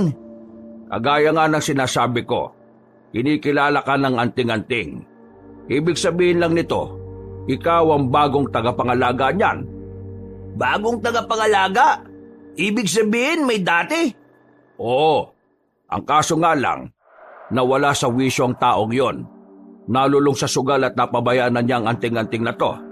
Kaya naman, ikaw ang pinipili niya dahil sa pagiging bukal ng puso mo. Paano ko naman to gagamitin? Susut ko lang? Ako na lang bahala magturo sa'yo. Papakinggan mo lang ang lahat ng sinasabi ko. Matapos makuha ang anting-anting na yon, ay agad na rin silang umalis doon. Hanggang sa makarating sila sa bahay ni Mang Ekong ay di pa rin siya makapaniwala sa nakikita niyang liwanag. Maya-maya lang ay sinimulan na rin nila ang pag-aaral tungkol sa mga bagay na dapat niyang malaman. Makakapal na libro ang nilabas ni Mang Ekong. Napapakamot na lamang ng ulo si Robin. Narito sa mga librong ito ang mga dapat mong matutunan. Binasa ni Robin ang lahat ng mga nakasulat sa libro. Ilang araw siyang nagpabalik-balik sa bahay ni Mang Ekong para lamang matutunan ng lahat. Hindi nagiging madali para sa kanya na kabisaduhin ang lahat ng mga nabasa niya. Pero kahit na papaano, nagkaroon siya ng progreso. Sa mga sumunod na araw, ang sinasanay naman ni Robin ay kung paano gamitin ng maayos ang anting-anting. Sinasabayan niya rin ng paghawak ng sandata. Madali lang nakukuha ni Robin ang mga galaw. Pero ang pagpapalabas ng tunay na lakas ng anting-anting ay hindi niya pa gaanong gamay. Wala pa rin ba sila Dorobo? Wala nang mangyari yun sa'yo. Hindi na sila rito nakita eh. Baka akala siguro nila namatay ka na kaya nagtatago na. Mas maganda nang wala sila rito, tol. Kasi kung nandito sila, binubuli pa rin nila tayo. Mayayari na sila sa akin. Baka atakin sa puso mga yun kapag nalaman nilang buhay ka pa. Pero masaya ako sa iyo, pre. Mukhang maganda ang dulot sa iyo ng sinasabi mong manunugis ng aswang eh. Sigurado ka ba na papasukin mong landas, pre? Delikado kasi yan eh. Nung una, nag-aalangan din ako, tol. Lalo na ngayon. Meron akong kakulangan. Pero naisip ko rin naman na hindi tuwad lang para gumawa ko ng paraan para protektahan ng mga mahal ko sa buhay. Ayoko nang maramdaman pa na wala akong silbi sa buhay ng iba eh. Isa pa, may masamang binabalak ang mga aswang. Kailangan namin silang mapigilan. Kung hindi, baka marami tayong mapahamak. Pre, pwede ba ako dyan? Saan? Dito sa tabi ko? Dito babi ka. Umusog ng bagya si Robin habang sila'y nasa lumang waiting shed. Natatawa na lamang si Tino dahil mali ang pagkakaunawa ni Robin. Hindi. Ang ibig kong sabihin, pwede ba ako dyan sa pinasok mo? Gusto ko rin kasi matutong pumalag sa mga aswang, pre.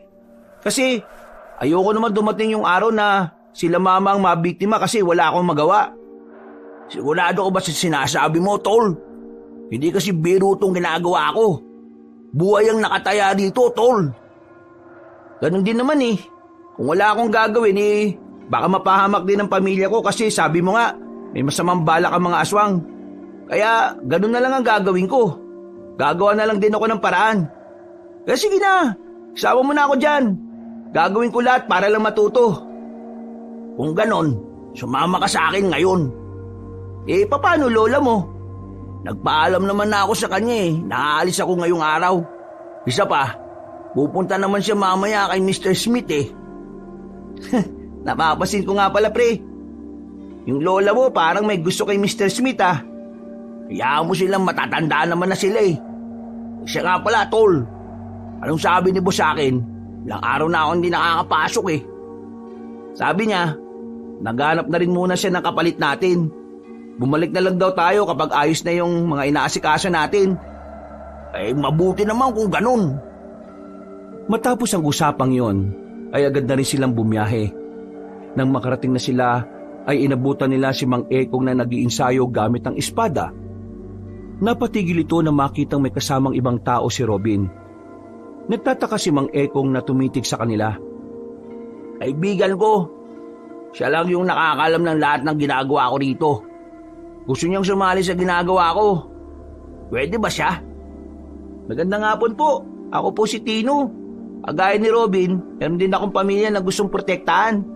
Gusto ko po sana na sumali para magkaroon ako ng kaalaman kung paano kakalabanin yung mga aswang na yun. Gusto mo sumali? Bakit? Tayo mo bang magsakripisyo para sa iba at hindi lang para sa pamilya mo? Para ho sa iba? Baka akala mo na ang pagiging manunugis o antingero para lang maprotektahan mo ang pamilya mo. Ito ay para mapigilan ang mga aswang para maprotektahan naman ang nakararami. Ngayon, gusto kong ulitin ang tanong ko sa iyo. Kaya mo bang mamatay para sa iba? Sandaling napaisip si Tino. Hindi nito inaasahan ang tanong na yon. Kaya nung una, hindi rin nito alam ang isasagot. Inakbayan siya ni Robin. Tumingin ito nang nakangiti sa kanya. Pamilya rin ang una kong inspirasyon kaya ako ito pinasok. Pero nung maunawaan kong panganib na maaaring gawin ng mga aswang na yon, saka ako naintindihan na kailangan din pala ako ng ibang tao, tol. Isipin mo na lang kung ano ang mangyayari sa oras na ang pamilya mo lang ang nakaligtas sa gulo. Habang ang iba ay namatay. Hindi mo naman ako kailangan konsensyahin, pre. Kasi buo naman na loob ko eh. Kaya ko magbuwis ng buhay para sa ibang tao. Hindi ako takot mamatay para sa nakakarami.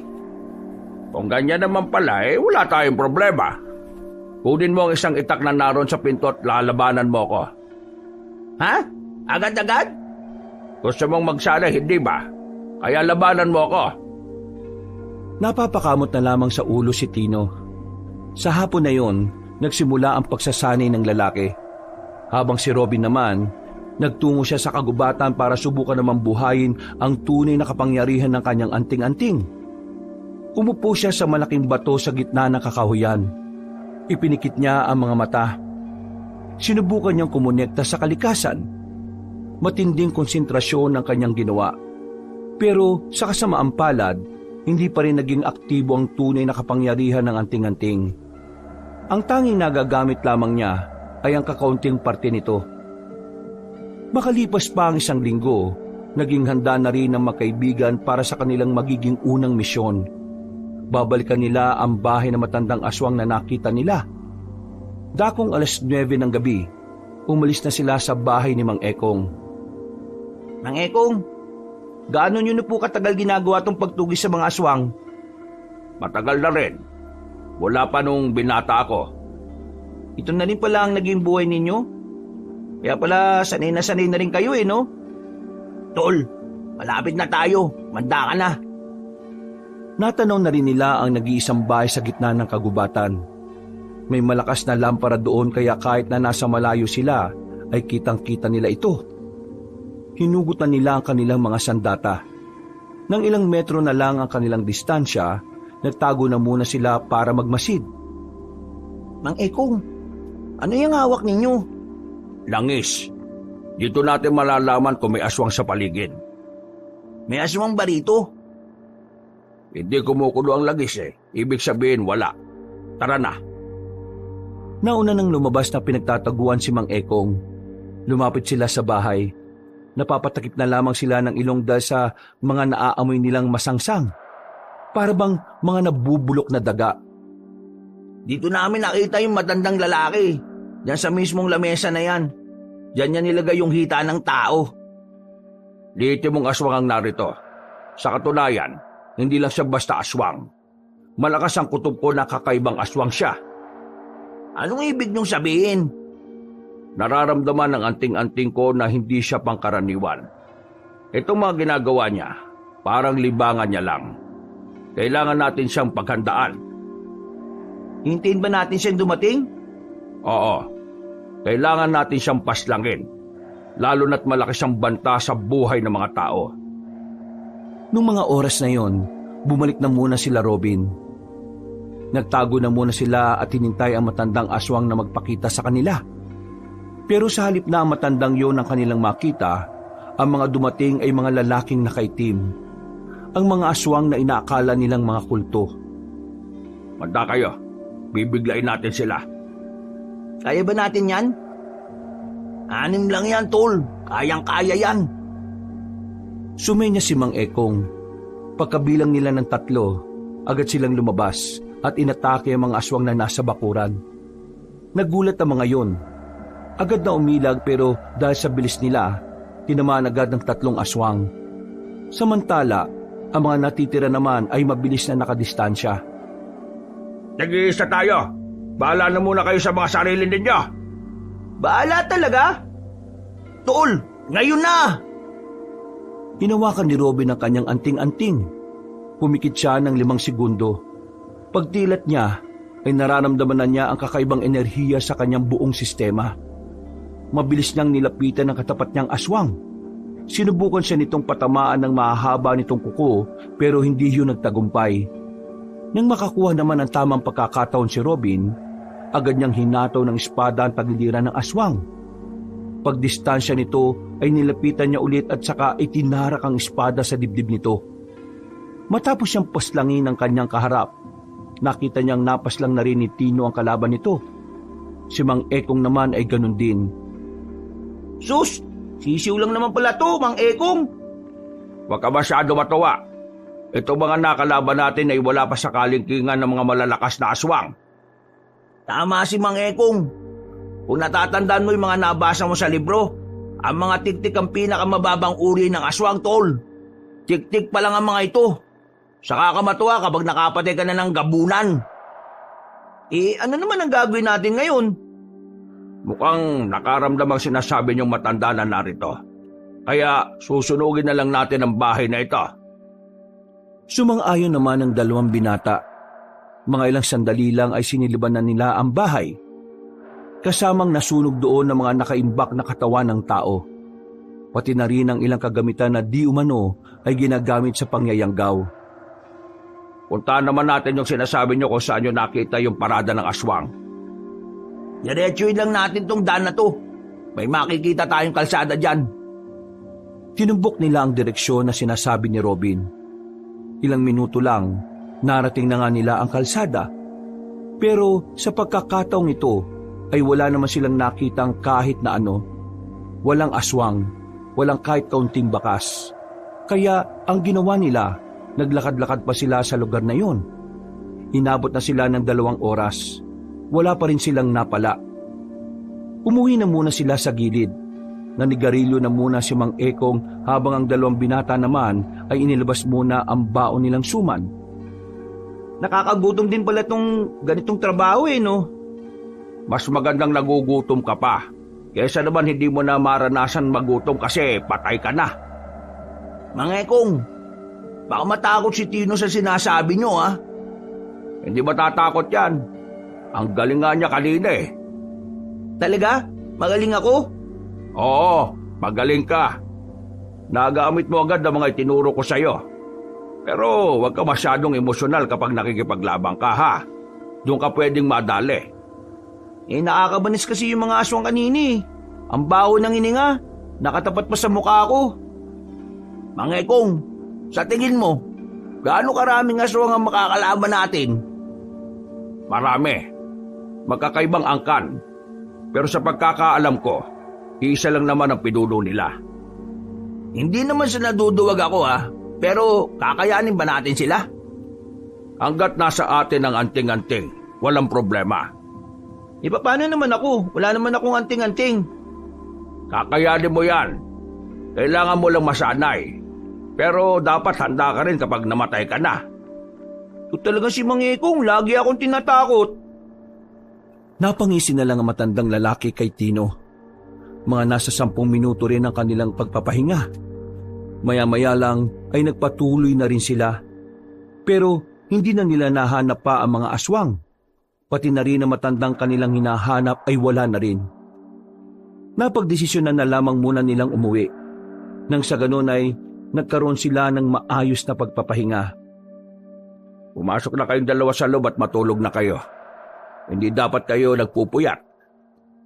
Ikaw, Mang Ekong, hindi ka ba matutulog? Matutulog na rin ako maya-maya. Magpapahangin lang muna ako. Mukhang malalim ang iniisip nyo Hindi naman.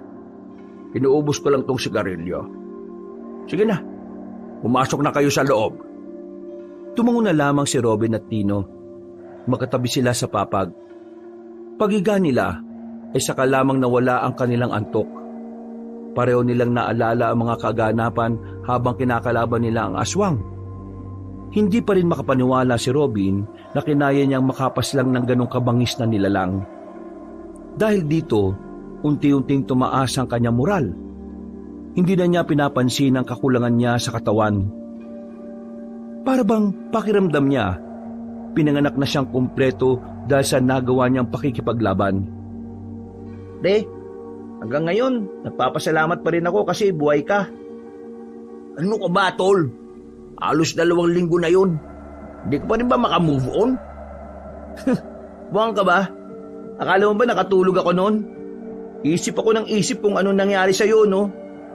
Sinubukan ko nga makapagsumbong sa mga pulis pero di rin naman ako inintindi. Pakiramdam ko kaya noon, wala akong kwenta. Sus, wag mo nga sabihin niyan, tol. Wala ka namang kasalanan sa nangyari. Kaya kita unang pinatakas kasi ayaw ko rin naman na mapahama ka. Tapos na yun, kalimutan mo na yun. Ang malaga, buhay ka at magkasama na tayo ulit. Ako pre, sa susunod na malagay na naman ang buhay natin sa alanganin. Hindi na kita iiwan. Ikaw ang bahala, tol. Gusto mo yan Lumipas ang 1 oras, muli na silang dinalaw ng antok. Mahimbing ang kanilang tulog, pero maaga silang ginising ni Mang Ekong.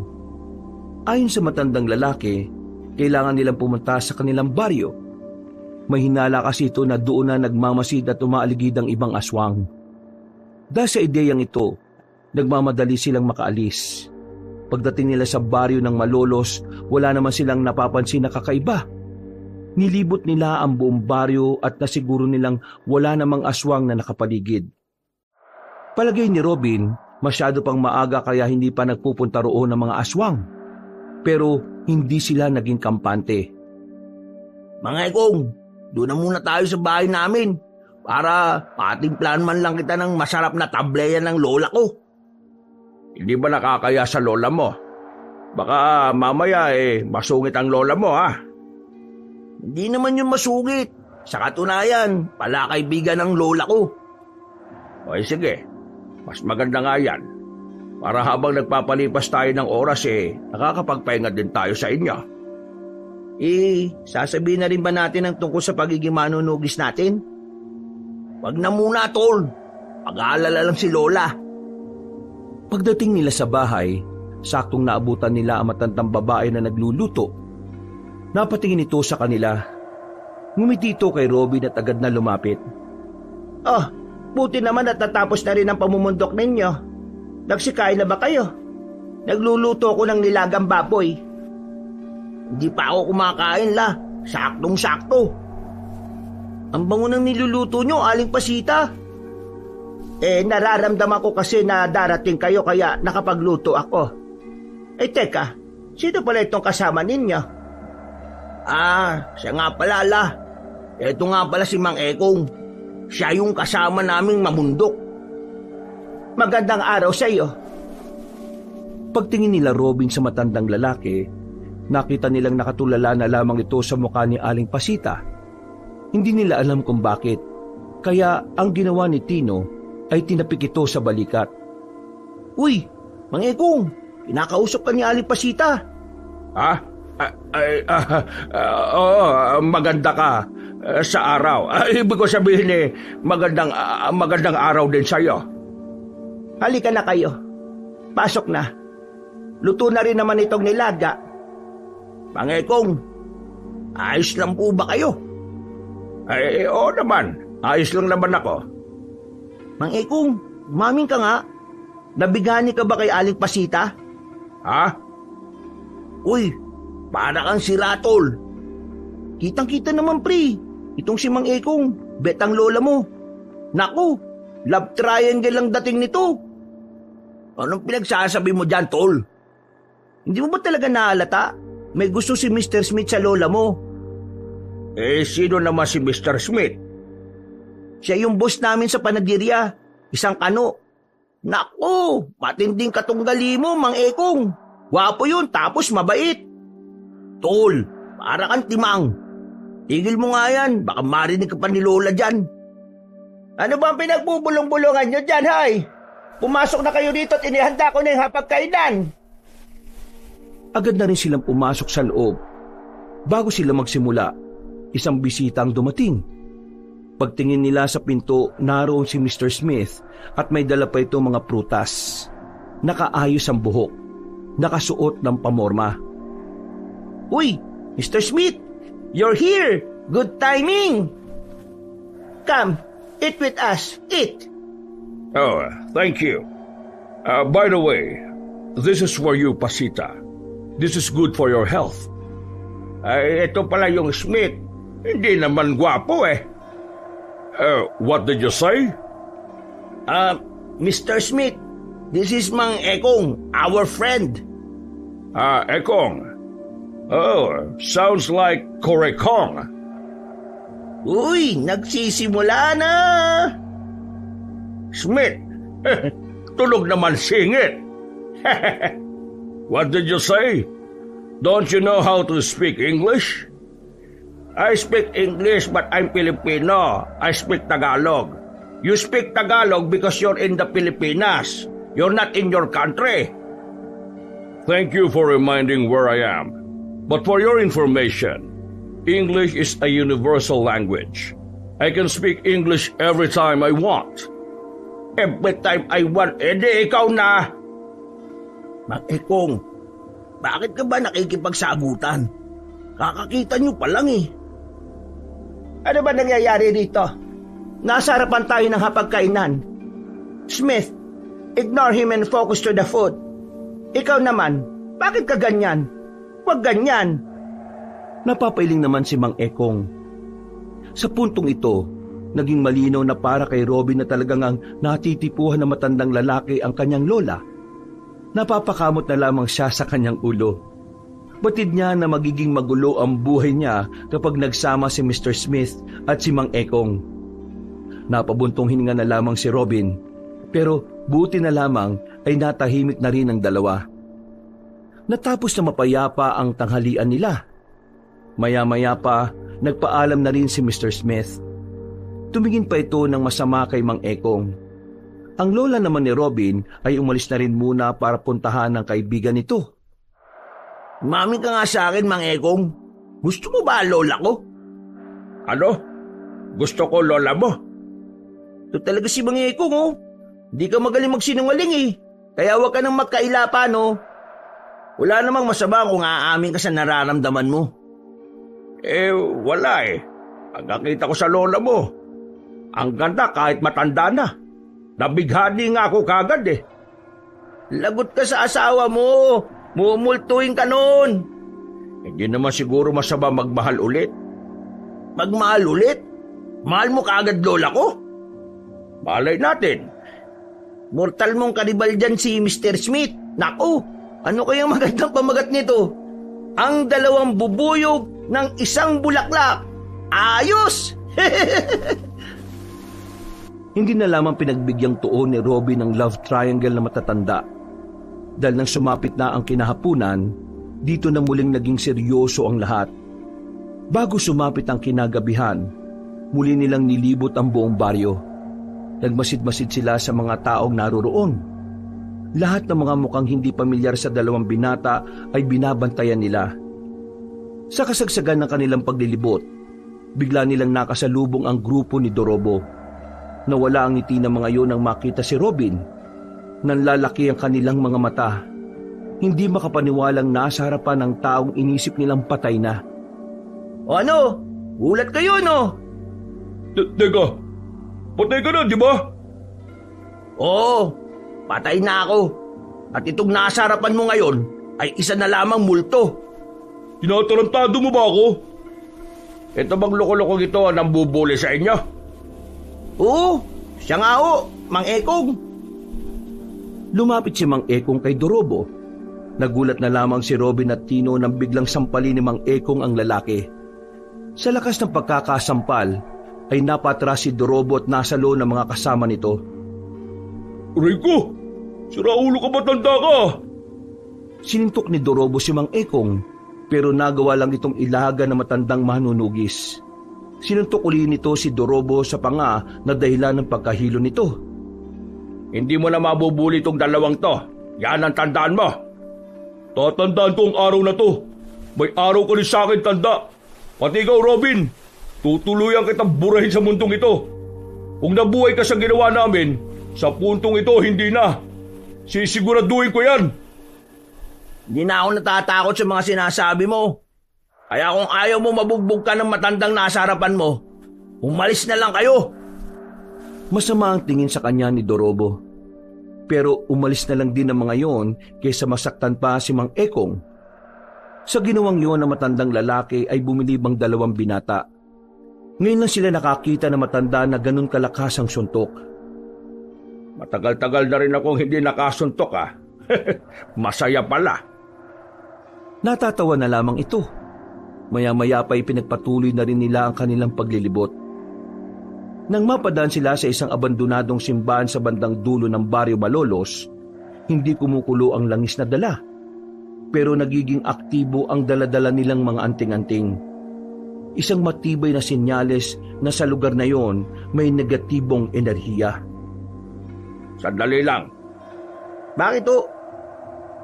May kakaibang presensya rito sa lumang simbahan na ito na hindi kayang maramdaman ng langis. Kumanda kayo. Malakas to. Anong klaseng aswang ba yan? Gabunan. Lakas loob silang pumasok sa simbahan. Bumungad sa kanila ang loob na tila nilalamon na ng mga halamang gumagapang. Ang mga pader, kitang-kita ang kalumaan. Sa bandang harapan naman ng altar, naroon ang isang matandang lalaki. Nakaupo ito. Nang maramdaman sila, ay agad na itong lumingon sa kanila. Tinutukan pa ni Tino ng ilaw ang matandang lalaki. Dito nila nalaman na matandang yun pala ang matandang nakita nila sa mabahong bahay. Nagsimula ng kilabutan si Robin sa hindi niya malamang dahilan. Kahit na gumagana ang anting-anting, namamayani pa rin sa kanya ang kakaibang takot. Magandang gabi sa inyo. Mabuti naman at napadalo kayo sa tahanan ng Diyos. Bakit hindi niyo ako samahan magdasal, mga kaibigan? Saan ka kumuha ng lakas ng loob para humarap sa Diyos? Diyos? Diyos ba ang rebultong yon? Simento lang yan na inukit. Ikaw ba ang pinuno ng mga aswang? Pinuno? Mali yata ang pagkakakilala mo sa akin. O baka sadyang hindi mo ko kilala. Kung ganon, sino ka ba? Hindi ako ang pinuno nila. Ako ang kanilang Panginoon. Panginoon? Sinasabi mo bang ikaw ang pinakamalakas? Depende. Kung gusto mong malaman, bakit hindi mo ako subukan? Pwede naman. Simulan na natin ngayon. Pero hindi dito. bilang paggalang na rin sa sinasamba niyong ribulto. Pagbabayarin kita sa pambabastos mo sa pinaniniwalaan naming Diyos. Sa kapatagan, sundan niyo ko! Lumundag na mataas sa matandang aswang papunta sa malaking bintana. Tumakbo yun na mabilis paalis. Dumagungdong na ang dibdib ni Robin. Hindi niya inaasahan na makakaramdam siya ng ganong klase ng takot. Buong akala niya, hindi na siya paghaharian ng pangamba. Pero nagkamali siya. Ito na ang laban na hinihintay natin, Robin, Tino. Alam ko natatakot kayo, pero kailangan niyong maging matatag. Lalong-lalo ka na, Robin. Kapag hindi nawala sa puso mo ang takot, mas lalong hindi gagana ang anting-anting. Tumango na lamang si Robin. Huminga siya ng maluwag at saka lumabas na rin siya sa simbahan na yon. Nagmamadali silang nagtungo sa kapatagan na hindi naman kalayuan sa kanilang baryo. Naghintay doon ang matandang gabunan. Bago tayo maglaban, gusto ko munang sabihin ang pangalan ko. Para kapag namatay kayo, alam niyo kung sino ang pumaslang sa inyo. Ako nga pala si Garing. Wala kaming pakialam! Mukhang malakas ang loob mo, bata. Alam mo ba kung bakit hindi ko na kayo hinabol nung gabing yon? Kasi, inisip ko na wala namang kayong kwenta. Lalong-lalo ka na. Pero ngayong nandito ka, wala ka ng kabilang braso. May lakas ka palang loob na talaga sumama sa ganitong uri ng laban? Kabila lang naman ang wala sa akin. Meron pa akong isa. At hindi naman ito nakakadlang para pigilan ng masasama mong balak. Sige, tingnan natin kung ano magagawa ng antingerong bagito na may kulang pa sa katawan. Padaldal ka rin, ano? Simulan na natin to! Teka. Kailangan pa ba ako dito? Agad na pinagganan ni Robin at Mang Ekong ang kanilang anting-anting. Umilaw ang mga yon at saka nagkaroon sila ng kakaibang bilis. Sabay nilang inatake ang matandang si Garing. Pero nagawa nitong ilaga ng unang atake nila. Tinatawanan lang sila nito. Tila nilalaro lang ang laban na yon. Iyan na ba ang kapangyarihan ng anting-anting nyo?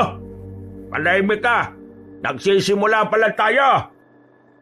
Muling inato ni Mang Ekong ng espada ang kanilang kalaban. Pero nakaiwas pa rin yon. Hindi naman nagpahuli si Robin. Tumalon ito na mataas. Nakakuha ito ng tamang pagkakataon. Tinamaan niya ng espada ang tagiliran ni Mang Garing. Pero wala yung talab. Hindi man lang yun nasaktan. Ako naman! Kinabigla ni Mang Ekong ang pagsulpot na matandang aswang sa gilid niya. Nahawakan ang kanyang kamay. Naagaw ang espada at sinuntok siya ng malakas sa sikmura. Tumilapon si Mang Ekong. Aatake ulit sana si Robin pero naunaan siya ni Mang Garing. Hinablot siya. Binalibag sa may puno at saka itinapon ang espada sa kung saan. Kinabahan naman si Tino nang tumingin sa kanya ang gabunan. Ikaw na ang susunod na mababalian ng buto! Akala mo natatakot ako sa'yo? Manda ka sa akin! Tumakbo palapit kay Mang Garing si Tino. Paghagupit nito ng hawak na itak, nahawakan siya ng gabunan sa liig. Pwersado siyang binalibag nito sa lapag. Dahilan para hindi agad makatayo ang binata. Hindi pa ako nagsiseryoso pero lahat kayo nakahiga na.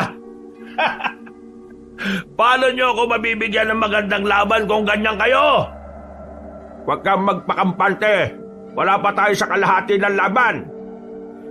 Muling ginamit ni Mang Ekong ang anting-anting. Sa kanyang kakaibang bilis at lakas, nagawa niyang makalapit at makapagpadapo ng malakas na suntok. Tinamaan niya sa panga si Mang Garing. Sa lakas ng suntok ay bumalandra ito. Sa pagkakataong yon, naramdaman ng gabunan ng lakas ni Mang Ekong. Pagtayo nito, inayos-ayos pa nito ang panga. Ha? Hindi na masama, ha? Malakas ka rin naman pala eh. Ang dami mong satsat! Gamit ang kaliwang kamao, sinuntok din ni Robin ang matandang gabunan. Tinamaan niya naman yon sa tagiliran. Dahilan para sumuka ng dugo ang kanilang kalaban. Hindi pa nakontento si Mang Ekong at Robin. Sabay nilang inatake ang aswang habang hindi pa ito nakaka-recover. Tadyak, sipa at siko ang binigay nila sa gabunan. Bugbog ang inabot ni Mang Garing. Napalood na nga ang isang tuhod nito. Magaling! Magaling! Mahusay kayong dalawa. Ngayon ko na lang ulit naranasang mabugbog sa haba ng pananatili ko rito sa mundo. Ngayon, nakakasiguro na ako mabibigyan niyo nga ako ng magandang laban. Umitim ang lahat ng katawan ni Mang Garing. Humaba naman ang buhok nito at naging kulay puti.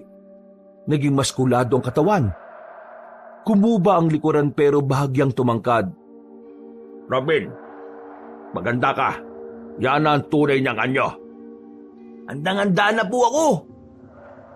Muling umilaw ang kanilang anting-anting. Ramdam na ni Robin ang enerhiyang dumadaloy sa kanyang mga ugat. Maya-maya pa, nagpatuloy na nga ang laban. Umatake ang gabunan. Sa sandaling ito, naramdaman nila na mas lumalakas ito kumpara kanina. Tila nawala ng saysay ang bugbog na ginawa nila dahil muli itong lumakas. Ayan na! Hindi na nabantayan pa ni Robin ang galaw ng kanilang kalaban. Naramdaman na lamang nila ang mabigat na kamao sa kanyang tagiliran. Dahilan para mamilipit siya sa sakit. Buti na lang talaga, suot niya ang anting-anting kaya nagagawa niya pang makabangon. Agad na dumistansya si Robin. Bigla na lang siyang hiningal ng dahil sa nangyayari. Habang si Mang Ekong naman, sinusubukang patamaan ang kanilang kalaban. Ang kaso nga lang, tila kalkulado na ni Mang Garing ang kanilang mga galaw. Pahihirapan ko kayo hanggang sa magmakawa na kayo para sa mga buhay ninyo! Nahuli ni Mang Garing si Mang Ekong. Pagsuntok ng gabunan sa balakang ni Mang Ekong ay narinig nila ang paglagutok ng buto. Naapasigaw na lamang si Mang Ekong. Bumagsak agad ito sa lapag at ininda ang pagkabali ng kanyang balakang. Ano? Matanda ka na nga! Kaunting sagi lang nabalian ka na. Mukhang wala naman ako mapapala sa'yo Kailangan ko na yatang ito ng atensyon ko sa lalaking ito. Humarap si Mang Garing kay Robin. Naramdaman ni Robin ang nabubuhay na kaba sa kanyang dibdib. Pero pinipilit niyang alisin yon sa kanyang kalooban. Muli siyang nagsagawa ng matinding konsentrasyon. Hanggang sa mga oras na yon, kakaunting parte pa lang ng anting-anting ang nagagamit niya. Hindi niya pa rin nailalabas ang pinakakapangyarihan nito. Paglingon ni Robin sa kanan niya, nakita niyang naroon na bigla ang kalaban niya. Alerto siya sa mga sandaling ito, kaya matagumpay niyang naiwasan ang suntok ni Mang Garing. Pero hindi siya naging kampante. Pinag-aralan niya ang bawat galaw ng gabunan. Pero nahihirapan pa rin siya. Pabago-bago kasi ang estilo ni Mang Garing. Wala ka na bang ibang gagawin kundi umiwas? Mag-iingat ka, Robin! Nababasa niya ang mga galaw mo! Si Robin naman ang umatake. Magkakasunod na suntok ang kanyang ginawa pero tinatawanan lang siya ni Mang Garing. Umiilag-ilag lang din ito sa kanya. Kaya ang ginawa ni Robin, bigla na lamang siyang huminto. Nagtaka naman ang gabunan kung bakit.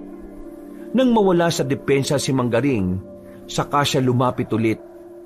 Naging matagumpay ang pagsira niya sa konsentrasyon ng kanyang kalaban. Isang malakas na suntok ang kanyang ginawa. Pinadapo niya yun sa dibdib ni Mang Garing. Yun ang naging dahilan kung bakit napagtanto ni Robin na kaya niyang talunin ang aswang na yon. Nakita niya kasing nasaktan si Mang Garing sa ginawa niya. Anong problema? Bakit bigla ka yatang nagseryoso? Hindi ba masakit ang ginawa ko? Gusto mo bang dagdagan ko? Eto pa! Hindi nakailag si Mang Garing sa sunod niyang suntok. Tinamaan niya sa kaliwang panga ang gabunan. Tumilapon yun at bumulandra. Isang kamay lang ang panunto ko pero siguradong mabubura ka sa mundo. Bumangon si Mang Garing. Inayos-ayos nito ang panga nito. Bagya itong nawawala ng balanse dahil sa ginawa ni Robin. Pero ang ipinagtataka ng binata ay kung bakit nagagawa pa rin tumawa ng matandang gabunan. Bakit? Ano nakakatuwa? Natatawa ako, alam mo kung bakit? Kasi napagtanto ko na yun na pala ang pinakamalakas mong atake. Sa sinabing yun ni Robin, tila nagkaroon din siya ng pagkabahala. Napagtanto niya rin na parang hindi na niya kayang gumawa pa ng mas malakas na suntok. At dahil doon, tila nagkaroon na naman siya ng pag-aalinlangan. Sa isang iglap, nabago ang kanyang moral. Buhay pa rin ako kahit yun ang pinakamalakas mo. Alam mo ba ang ibig sabihin nun? Kahit malakas ang suntok mo, hindi ako mamamatay. Ibig sabihin lang nito, mahina ka pa rin. Huwag kang makikinig sa kanya, Robin. Sinisira lang niya ang mentalidad mo. Ginugulo ka niya. Mag-focus ka. Huwag kang magpapadala sa mga sinasabi niya. Kahit anong gawin mo, isa ka pa rin nilalang na may kulang sa katawan. Kaya kahit na kailan, hindi mo matatalo ang mga nilalang na kompleto. Huwag kang mag-alala. Puputulin ko na rin ang kabilang braso mo para pantay na. Total, wala rin namang silbi yan. Manahimik ka! Di ako naniniwala sa mga sinasabi mo. Kayang-kaya kitang paslangin ngayon din. Nagulat na lamang si Manggaring nang mabilis na nakalapit sa harapan niya si Robin. Isang malakas na suntok na naman ang pinakawala ng binata. Sa puntong ito, napahiga na si Manggaring. Namimilipit sa sakit. Si Robin naman, agad na kinuha ang espada ni Mang Ekong. Sa puntong ito, handa sana niyang tapusin ang kanyang kalaban, ang kaso nga lang, isang putok ng baril ang narinig nila. Tinamaan ng bala si Robin, at ang balang yon ay nanggaling mula kay Dorobo na nasa gilid. Sa balikat ni Robin bumaon ang balang yon, dahilan para mawalan siya ng porma. Sinabi ko naman sa'yo, di ba? Makakabawi rin ako sa'yo. Pero uunahin muna kita kasi visit na visit ako sa'yo. Itigil mo na to. Hindi mo alam ang ginagawa mo. Hayaan mo akong tapusin ng aswang na yan. Aswagin mo mukha mo. Patay na yan, kaya ikaw naman ay susunod ko. Hindi to tungkol sa idwaan nating dalawa. Tungkol ito sa kapayapaan ng lahat. Umalis ka dyan. Wala akong pakialam sa sinasabi mo. Papatay na kita ngayon. Nang idikit na ni Dorobo ang daliri sa gatilyo, naramdaman na lamang nito na bumangon si Manggaring sa likuran. Akmang sasakmalin sana si Dorobo pero mabilis itong tinulak ni Robin. Kaya ang nangyari, si Robin ang nadali ng kagat. Natapyas ang kaliwang balikat niya, habang ang kanang balikat naman ay may tama naman ng bala. Sa mga pagkakataong ito, bumaliktad na naman ang ihip ng hangin. Nakabangon muli si Manggaring. Tila bigla itong nabuhayan. Ikaw, anong pangalan mo? Aswang ka?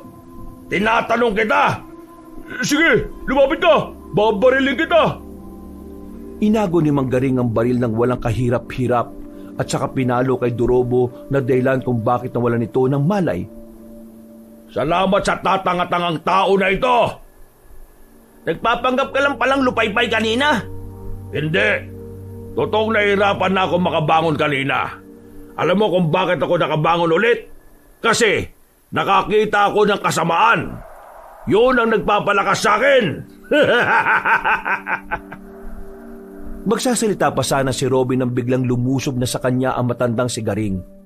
Kahit gegewang-gewang ay malakas pa rin ang suntok na pinamalas nito sa kanya.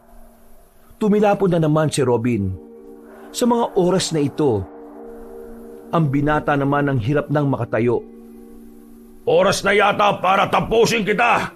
Lalaking putolang ka ng braso. Kinuha nito ang espada sa lapag. Nang makita yun ni Mang Ekong ay nagsisigaw ito sa galit. Pero wala itong magawa. Kapag sinusubukan itong tumayo, sumasakit lalo ang balakang niya. Dahilan para muli na naman itong matumba. Robin! Umiiyak na yung matandang yun, oh! Alam niya kasing ngayon na ang huling sandali mo sa mundo. Yun ang akala mo. Anong pinagsasabi mo? Hindi mo ba nakikita? Wala ka na magawa? Sumilay ang nakakalokong ngiti ni Robin. Muli, lumiwanag ang anting-anting niya. Pero mas malakas ang liwanag na inilabas nito sa pagkakataong ito. Nang mawala na ang liwanag, nagulat na lamang si Manggaring nang makatayo na ulit si Robin. Sa wakas, naintindihan ko na rin kung ano ang tunay na lakas ng anting-anting ko. Kailangan ko lang pala talagang maniwala na kaya ko. Ha? Paano nga? Hindi na nagsayang ng pagkakataon si Robin. Ginamitan niya ang kapangyarihan ng anting-anting. Umilaw ang kanyang mga mata. Nagkaroon naman ng kuryente ang kanyang kaliwang kamao. Nang isuntok niya yon kay Manggaring, nagtunugan ang mga buto nito. Isang suntok lang ang ginawa niya pero namuti na ang mata ng gabunan. Agad-agad na bumalik ang anyo nito sa dati bilang isang pangkaraniwang matanda. Isang suntok ka lang pala, gabunan eh. Nagawa mo, Robin! Nagawa mo! Nilapitan ni Robin si Mang Ekong. Hinawakan niya ang balakang na matanda. Pumikit ito sandali. Pagdilat nito, nawala na ang bali sa balakang na manunugis. Hindi makapaniwala si Mang Ekong na mataas na ang level ng panggagamot ng tunay na kapangyarihan ng anting-anting. Napagaling mo ko. Tunay nga. Yan ang totoong kapangyarihan ng anting-anting. Ngayon natalo na natin ang Panginoon ng mga aswang. Oras na para ubusin naman natin ang iba pa. Umalis na rin sila sa lugar na yon. Hinayaan na lang nila si Dorobo na walang malay doon. Sa parehong gabi, hinanap nila ang mga aswang. Dahil sa kapangyarihan ng anting-anting ni Robin, madali nilang natutunto ng mga yon.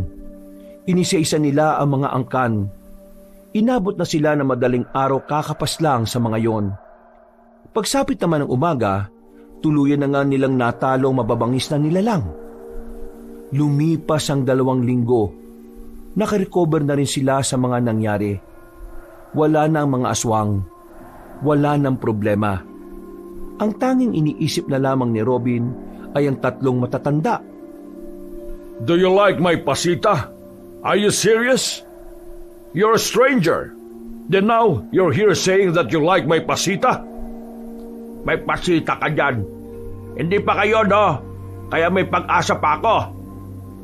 Mr. Smith, sorry, my bet is Mang Ekong. Ako, lumabang kami sa aswang kasama nitong si Robin. Niligtas namin ang buong probinsyang ito. Eh ikaw, anong niligtas mo? What do you can do to the Barrio Malolos? What? What did you say? Ewan ko sa iyo, bungol. I'm not bungol. Stop it! Stop fighting in front of the food! Ang kukulit ninyo. Yari kayo ngayon. Nanahimik na rin ang 2 matandang lalaki nang makita nilang naaasar na sa kanila si Aling Pasita. Si Robin naman ay umiiling-iling na lamang dahil sa nangyayari.